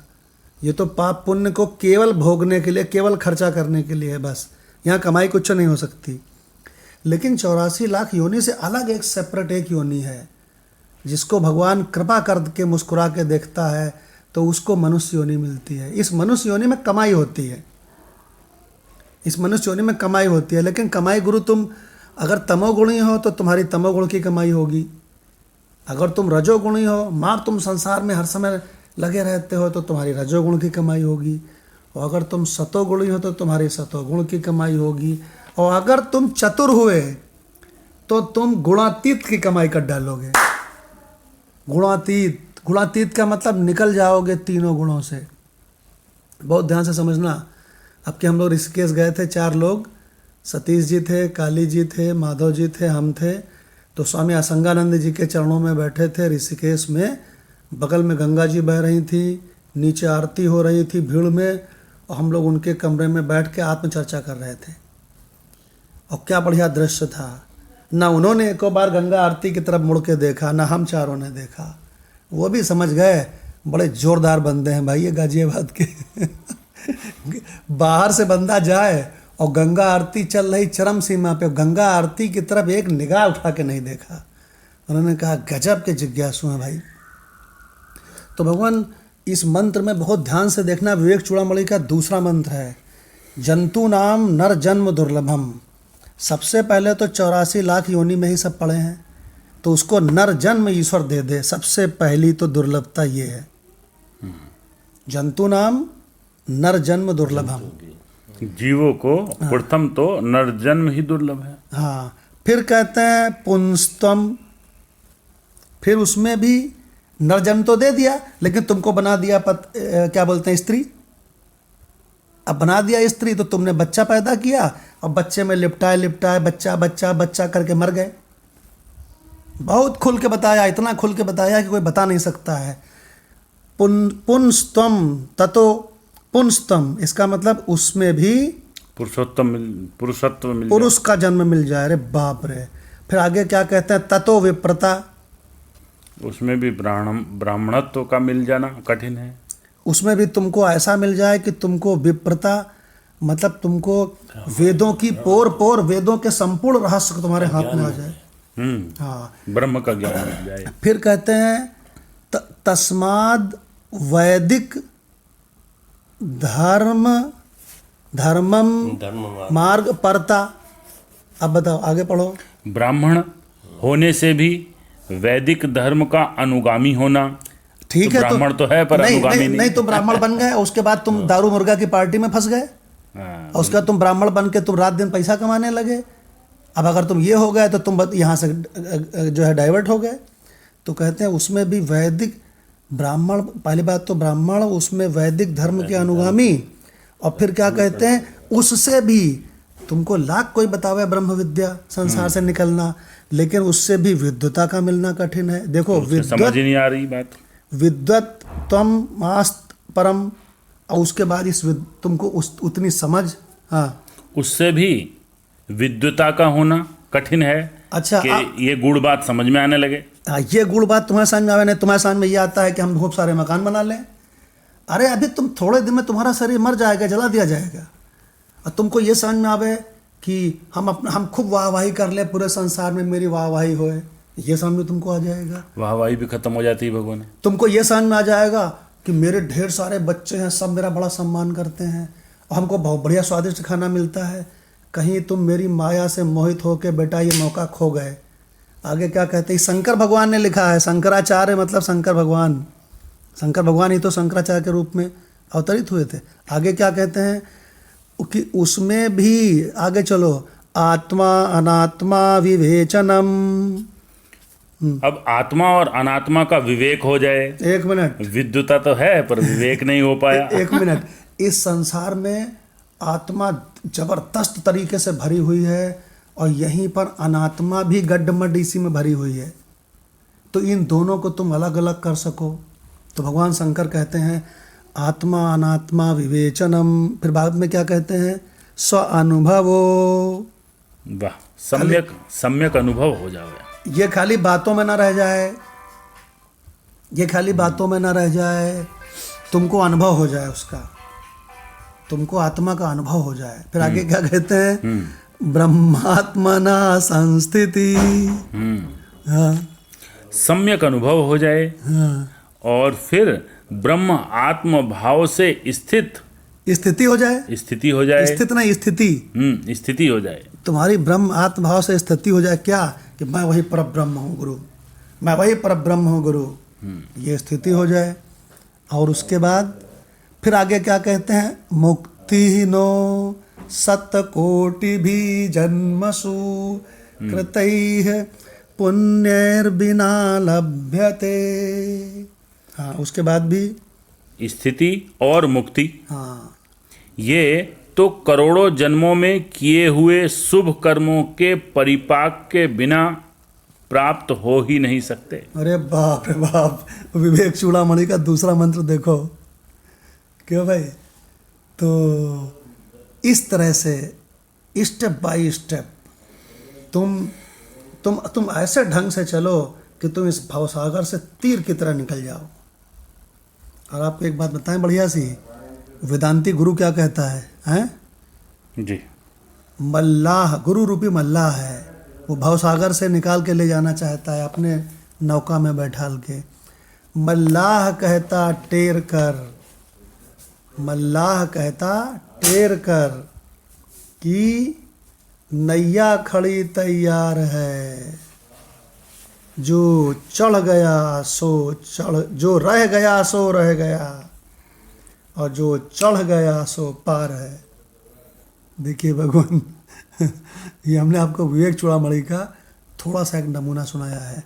एक और बढ़िया चीज़ बता दें विवेक चूड़ामणि के पहले पन्ने की, केवल एकमात्र वेदांत ही ऐसी विद्या है जिसमें ये बताया गया है कि जो परमानंद स्वरूप भगवान है, वही सद्गुरुदेव है, वही गोविंद है। ये तीनों तीन तत्व तो नहीं हैं अलग अलग, एक, ये तीनों एक ही तत्व हैं। इसलिए मैं जब प्रणाम करता हूँ उस तत्व को, तो तीनों को प्रणाम हो जाता है, परमानंद स्वरूप भगवान को भी, सद्गुरु को भी, गोविंद को भी। ये भगवान विवेक चूड़ामणि की मालूम है कीमत कितनी होनी चाहिए, 1 करोड़ रुपए। ऐसे ऐसे इसमें मंत्र हैं। जी भगवान, हम लोग वापस आते हैं और अब काली भगवान से गीता रस अपनाकर सुनते हैं उड़िया बाबा का जो बेस्ट मंत्र है 12/8। जी भगवान। भगवान ने कहा कि अपने मन को तुम मुझ में रख दो। आदत स्व, यदि अपने मन को घर में रखोगे तो मन ही तुम्हें कुल बुलाकर और कहीं ले जाएगा, अथवा मन को दूसरा कोई उठा ले जाएगा। महाराज, मन के लुटेरे भी तो बहुत होते हैं ना, लूट ले जाते हैं मन को, अथवा मन ही कहीं चंचलता कर बैठता है। बच्चा ही तो है मन, उसके घर में से निकल जाने का भी डर है और अपहरण का भी डर है। मेरा एक प्रेमी भक्त है बंबई में, उसका 5 वर्ष का बालक घर के भीतर कंपाउंड में ही खेल रहा था। चोर आया, उसने बच्चे को छुरा दिखाया और उसे उठाकर बोरे में बंद किया। बोरे को पीठ पर रखकर चल पड़ा। उसका पिता बिहारी जी का भक्त है, सो भगवान ने उसकी कैसे रक्षा की? हुआ यह कि जब चोर ने छुरा दिखाया तो बच्चा सहम कर बिल्कुल गुमसुम हो गया। चोर ने बच्चे को डराकर बोरे में बंद किया और छुरे को उसी बोरे में डाल दिया। लड़का 5 मिनट के बाद जब कुछ सावधान हुआ तो उसने छुरा उठाकर बोरे के भीतर से ही ऐसा जोर से मारा कि बोरा फट गया और वह सड़क पर गिर पड़ा। लोग उसे देखकर दौड़े कि बोरे में बच्चा, बोरे में बच्चा, चोर चोर चोर चिल्लाए। अब चोर तो भाग गया और लड़का बच गया। अभी वह लड़का जिंदा है, लड़के के माँ बाप, दादा दादी सब जिंदा हैं। तो भाई, मन को अपने पास रखोगे तो उसे कभी कोई चुरा ले जाएगा, अथवा कभी कोई लड़का आवारा हो गया तो खुद भी भाग जाएगा। इसलिए इसको अपने घर में मत रखो। फिर कहाँ रखें महाराज? कि मई एव मन आधत्त स्व, मेरे स्पुर्द कर दो, मुझ में रख दो। और मई बुद्धिम निवेशस्य, अपनी बुद्धि को भी मुझ में निविष्ट कर दो। निविष्ट कर दो माने सुला दो। निवेशस्य का अर्थ है सुलाना। सुला दो बुद्धि को भगवान की गोद में। जिस सर का है यह बाल, उसी सर में जोड़ दो। ज्यादा सोच विचार करने की जरूरत नहीं है। जब तक भ्रम की निवृत्ति नहीं होती तब तक विचार की जरूरत है, और जब अज्ञानावरण का क्षय हो गया तब विचार की कोई जरूरत नहीं है। मन मस्त हुआ तब क्यों बोले, हीरा पायो गांठ गठियायो, बार बार बाको क्यों खोले। क्या बात? ऐसी स्थिति में तो विचार भी एक विक्षेप ही है। विचार समाधि नहीं, विक्षेप है। विक्षेप इसलिए है कि अपनाने लायक है। भ्रांति के निवारण के लिए ही विचार को अपनाया जाता है। फिर जब भ्रांति का निवारण हो गया तब विचार की भी क्या जरूरत है। सुला दो बुद्धि को भगवान में। होनी होए सो होए रे, मैं तो गिरदर हाथ बिकानी, होनी होए सो होए रे। अब एक बात पर आप ध्यान दें कि मई एव जो भगवान बोलते हैं तो कहां से बोलते हैं? भगवान यदि बुद्धि के बाहर कहीं खड़े होकर मांग रहे हैं कि मुझे बुद्धि दे दो, तब तो मैं बनेगा ही नहीं। हम जागृत में बुद्धि देंगे भगवान को और वह सोते समय हमारे पास आ जाएगी, क्योंकि महाराज बुद्धि ऐसी पतिव्रता है कि यह दिन भर कहीं घूम ले लेकिन रात को अपने पति की गोद में ही सोती है। बुद्धि का यह नियम है। इसलिए यदि पत्यंतर्यामी के रूप में परमेश्वर नहीं रहेंगे तो बुद्धि का निरंतर निवेश बनेगा ही नहीं। यदि भगवान जीव में आत्मनि तिष्ठन आत्मन्नम गम्यति विज्ञाने तिष्ठन विज्ञानम गम्यति, इस प्रकार अंतःकरणान आत्मबेन ही भीतर नहीं रहेंगे तो मन बुद्धि का निरंतर सन्निवेश भगवान में बनेगा ही नहीं। इसलिए सुसुप्ति के समय भी मन उन्हीं में सोए, सुसुप्ति के समय भी बुद्धि उन्हीं में निविष्ट हो। यह बात तब होगी जब भगवान हमारे हृदय में हृदय अंतर्यामी रूप से रहेंगे। अब भगवान यदि बाहर रहेंगे तब क्या होगा? जब हम बच्चे थे तब हमारे बाबा हमको अपनी गोद में सुलाते थे। जब मैं सो जाता था तो बाबा का हाथ ढीला पड़ जाता और मैं धरती पर गिर जाता था। इसलिए तुम अगर भगवान को अपनी गोद में लेकर सोओगे, तब जब तुम्हें नींद आ जाएगी तब छूट जाओगे। लेकिन यदि तुम भगवान की गोद में सोओगे तो उनको तो नींद आती नहीं, अतः हमेशा ही बने रहोगे उनकी गोद में। अत उधर्मम न संशय। अत उधर्मम माने मरणांतरम नहीं, मनोबुद्धि समर्पण आंतरम, मन और बुद्धि का समर्पण करते ही। अत उधर्वम माने मई एव निवस्यसि, मुझ में ही निवास करोगे। न संशय, अत्र संशयो नास्ति, इसमें संदेह नहीं है। यहाँ उभयो कोट्य गाहिनी वृत्ति नहीं है कि शायद निवास करे और शायद ना करे, क्योंकि भगवान ने एव और जोड़ दिया और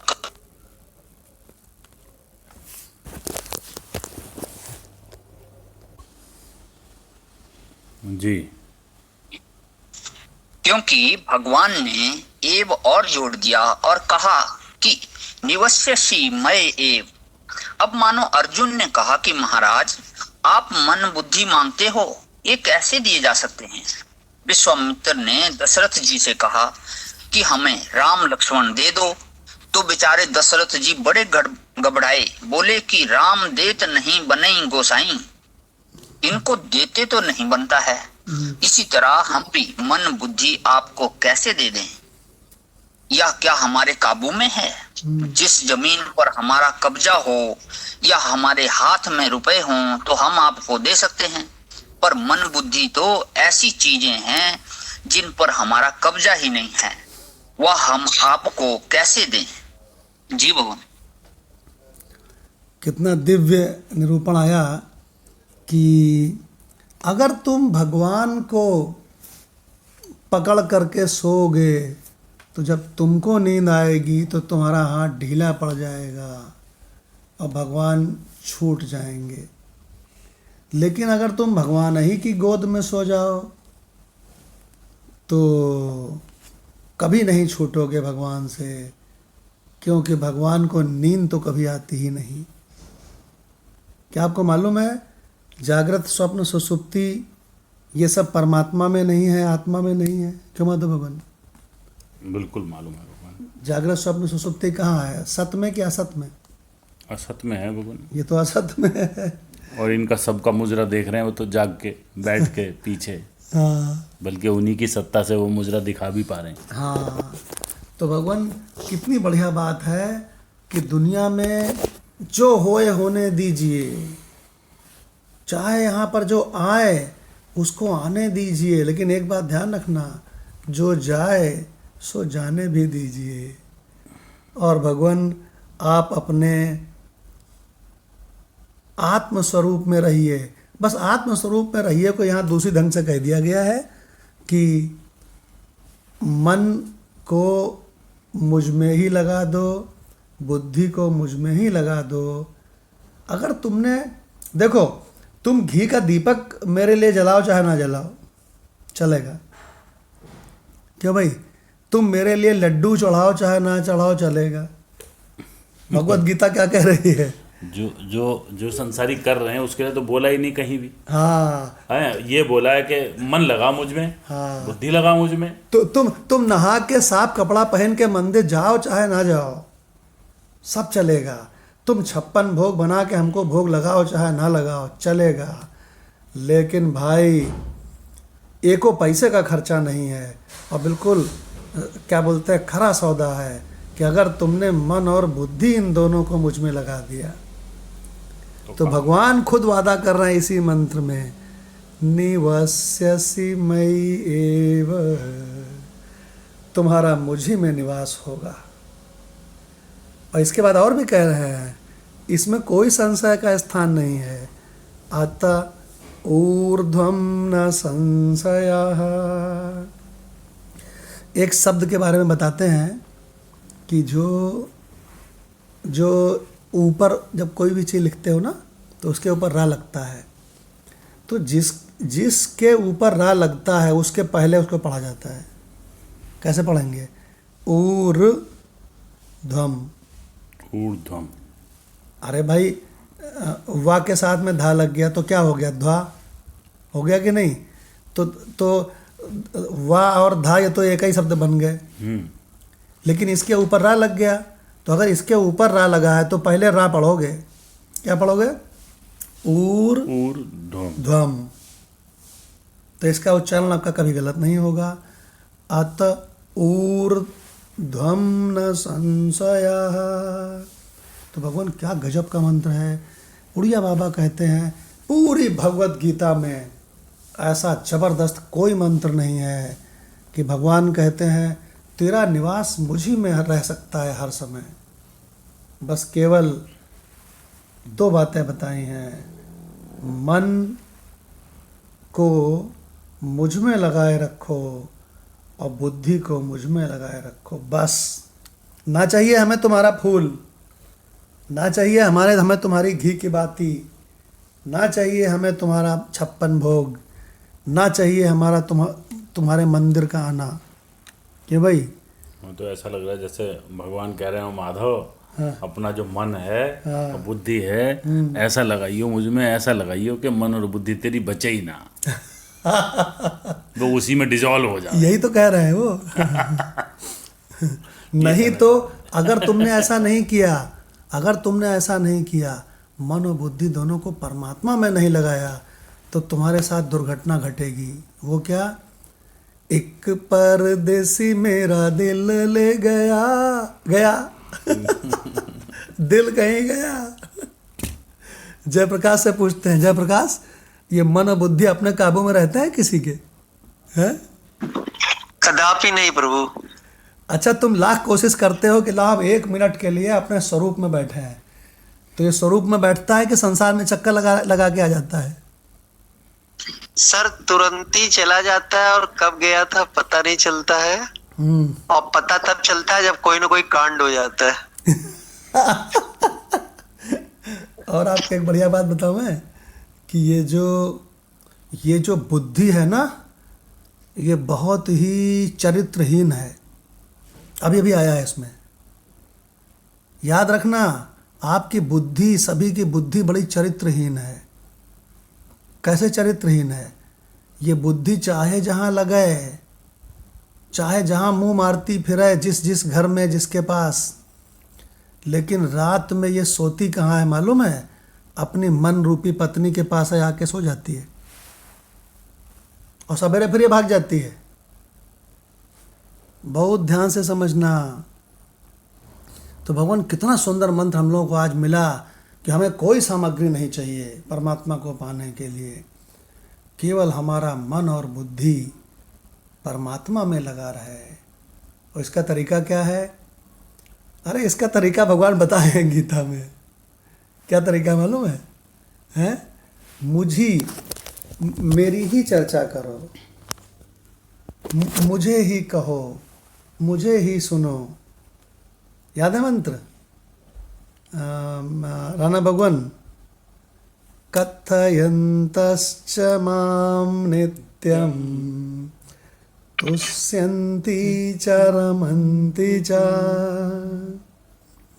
मेरी ही चर्चा करो, मुझे ही कहो, मुझे ही सुनो, मुझ में ही रमो, मुझी में टिको। तो क्या होगा भगवान? ये श्लोक घटित हो जाएगा। मदगत प्राणा, तुम्हारे प्राण मुझ में लगे, तुम्हारी मन मुझ में लगे। मद चित्ता, तुम्हारा चित्त मुझ में लगे। मद चित्ता मदगत प्राणा, ये स्थिति हो। मुझे कहें संसार से खूंटा तोड़ावे। जयप्रकाश, संसार से खूंटा तोड़ावे कि काश मुझे 2 मिनट के लिए समय मिल जाए तो मैं अपने आनंद स्वरूप का स्वाद ले लूं। जयप्रकाश के कमेंट सुनते हैं इस पे। क्यों जयप्रकाश? प्रभु ये तो कोटि कोटि जन्मों के सौभाग्य उदय होने के बाद ही होता है। यही बात तो अभी बताई गई है उसमें, विवेक चूड़ामणि में हमने तुमको मंत्र नंबर 2 दिखाया था कि नहीं? जी प्रभु। यही बात बताई गई है कि आपका मन संसार में जितने भी तरह के भोग हैं, जितनी भी तरह के यहाँ पे क्या बोलते हैं लालच हैं, जितने भी तरह के यहाँ पे तरह तरह के सुख कहे जाते हैं, वहाँ से आपका मन खूंटा तोड़ा हुआ है कि काश हम जा करके थोड़ा सा वेदांत के मंत्रों को सुन लें, कह दें और उसमें रमण कर लें। देखो तो प्रभु जब आप कानपुर आते हैं ना, तो सारी दुनिया तो आपको आपके पीछे पड़ी रहती है कि बउआ भैया मिले तो उनसे ये सांसारिक बात कर लें, ये कर लें, परपंच कर लें, पंचायत कर लें। और मैं आपको ये ऑब्जर्व किया करता हूँ कि आप हमेशा इन सब चीजों से, मतलब आप सबको परफॉर्मेंस भी अच्छी देते हैं और आप इन सब चीजों से बचने के बाद फिर तुरंत इसी में मन लगा रहता है 24 आवर्स। ऐसा मैंने फील किया है। भगवान ये 10/9 मंत्र है। ईराना भगवान ने ढूंढ दिया, उनका मैसेज भी आ गया है 10/9। और 10/9 जो मंत्र है ये मेरा भगवत गीता का सबसे प्रिय मंत्र है।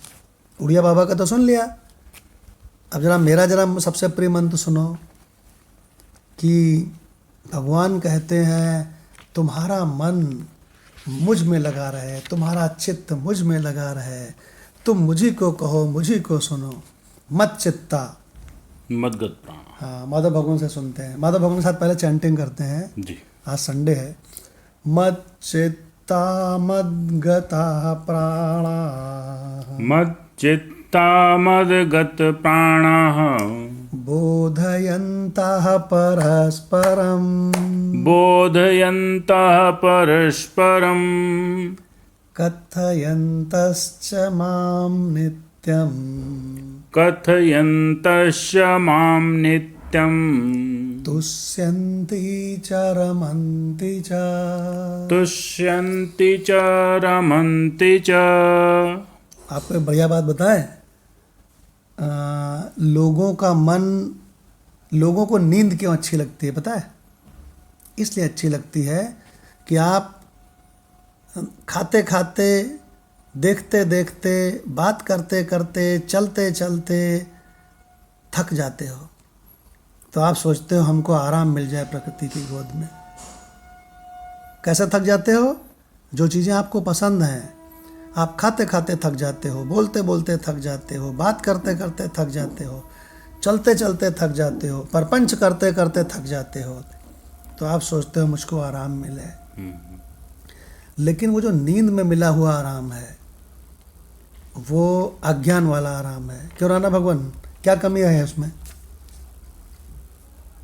ना मालूम पड़ता हुआ आनंद, ना मालूम पड़ता हुआ आनंद है।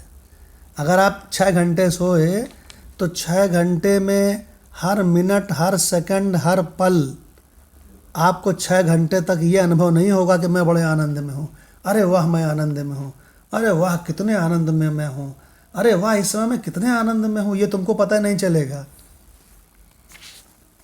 ना मालूम पड़ता हुआ आनंद।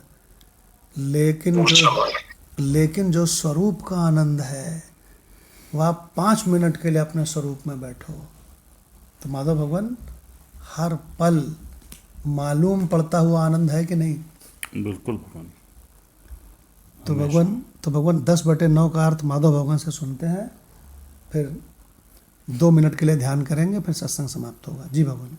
मत चित्ता मदगत प्राणा, वे निरंतर मुझ में मन लगाने वाले और मुझ में ही प्राणों को अर्पण करने वाले भक्तजन मेरी भक्ति की चर्चा के द्वारा परस्परम बोधयन्तः, आपस में मेरे प्रभाव को जानते हुए,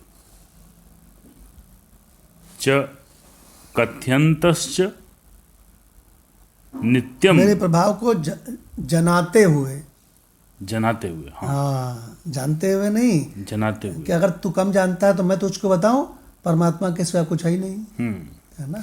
आपस में मेरे प्रभाव को जनाते हुए तथा गुण और प्रभाव सहित मेरा कथन करते हुए ही नित्यम तुष्यन्ति च, निरंतर संतुष्ट होते हैं, हाँ हाँ हाँ, और माम रमन्ति, मुझ स्वरूप में ही रमण करते हैं। अरे गजब रे गजब, क्या मंत्र है भाई। 10/9। तो भगवान, बहुत बढ़िया हो गया भगवान। हाँ, तो भगवान उड़िया बाबा का प्रिय मंत्र तो आपने सुन ही लिया। ये भगवान मेरा प्रिय मंत्र है, क्योंकि हमारी पत्नी हमसे कहती है तुम कभी थकते नहीं हो अध्यात्म से। तो हमका जो जिसको बहुत प्रिय होता है वो उससे कभी नहीं थकता। जयप्रकाश, लोग संसार के जब किसी की निंदा करते हैं, परपंच करते हैं, तो उससे कहीं थकते हैं? सर किसी को, जिसको ये सत्संग नहीं पसंद है वो बहुत बहुत जल्दी थक जाएगा, और बाकी परपंच करना हो, किसी की बुराई करनी हो, पूरी रात जगते रहते हैं लोग। 10 बजे 11 बजे भी निंदा चल रही है। अरे हम बताएं कितना हरामी है। 12 बजे भी वही चल रही है। अरे बहुत पाजी है। 1 बजे भी चल रही है। रवि चाचा एक बार हमसे अपने आए थे अपने घर में, वही अपने आर्मी वाले रवि चाचा, तो करे तो यार तुम लोग रात के 2 बजे तक इतनी जोर जोर से चर्चा करते हो, तुम क्या बादाम की बोरी खाते हो? नहीं, वो ये कह रहे थे कि तुम लोग इतनी ताकत कहाँ से लाते हो, तो मैं तो इतना बोलूं तो खत्म हो जाए। तो 10/9 बहुत ही दुर्लभ मंत्र है कि जिसको जिससे बहुत प्रीति होती है वो उसमें इतना रमता है कि वो भूल जाता है अपने आप को। उसी में आराम मिलता है उसको उसी में आराम मिलता है। तो भगवान यहीं पर सत्संग समाप्त करते हैं। अब हम लोग 1 मिनट के लिए अपने स्वरूप में बैठेंगे, अपने उस अनंत चैतन्य में बैठेंगे जिसमें सब कुछ मालूम पड़ता है और बिला जाता है, लेकिन मैं अनंत चैतन्य ज्यों का त्यों रहता हूँ।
एक श्रुति में मंत्र है कि मयि एव परम धामम, मैं जो चैतन्य, जो भी कुछ मालूम पड़ता है चेतना को ही मालूम पड़ता है, और चेतना में दिखाई पड़ता है, उसके बाद बिला जाता है। लेकिन चेतना यानी कि आत्मा जो कि तो कहते हैं मयि एव परम धामम और मयि सर्वम प्रकल्पितम, मुझ में सब कुछ कल्पित है। ओम शांति शांति शांति। प्रणाम भगवान। प्रणाम मदनलाल भगवान। प्रणाम राणा भगवान। प्रणाम कंचन भगवान। प्रणाम काली भगवान। प्रणाम भगवान। प्रणाम विकास भगवान, प्रणाम राणा भगवान, प्रणाम भगवान। प्रणाम डॉक्टर राकेश भगवान, भगवान। प्रणाम स्वाति भगवान, प्रणाम भगवान। प्रणाम मंगत भगवान,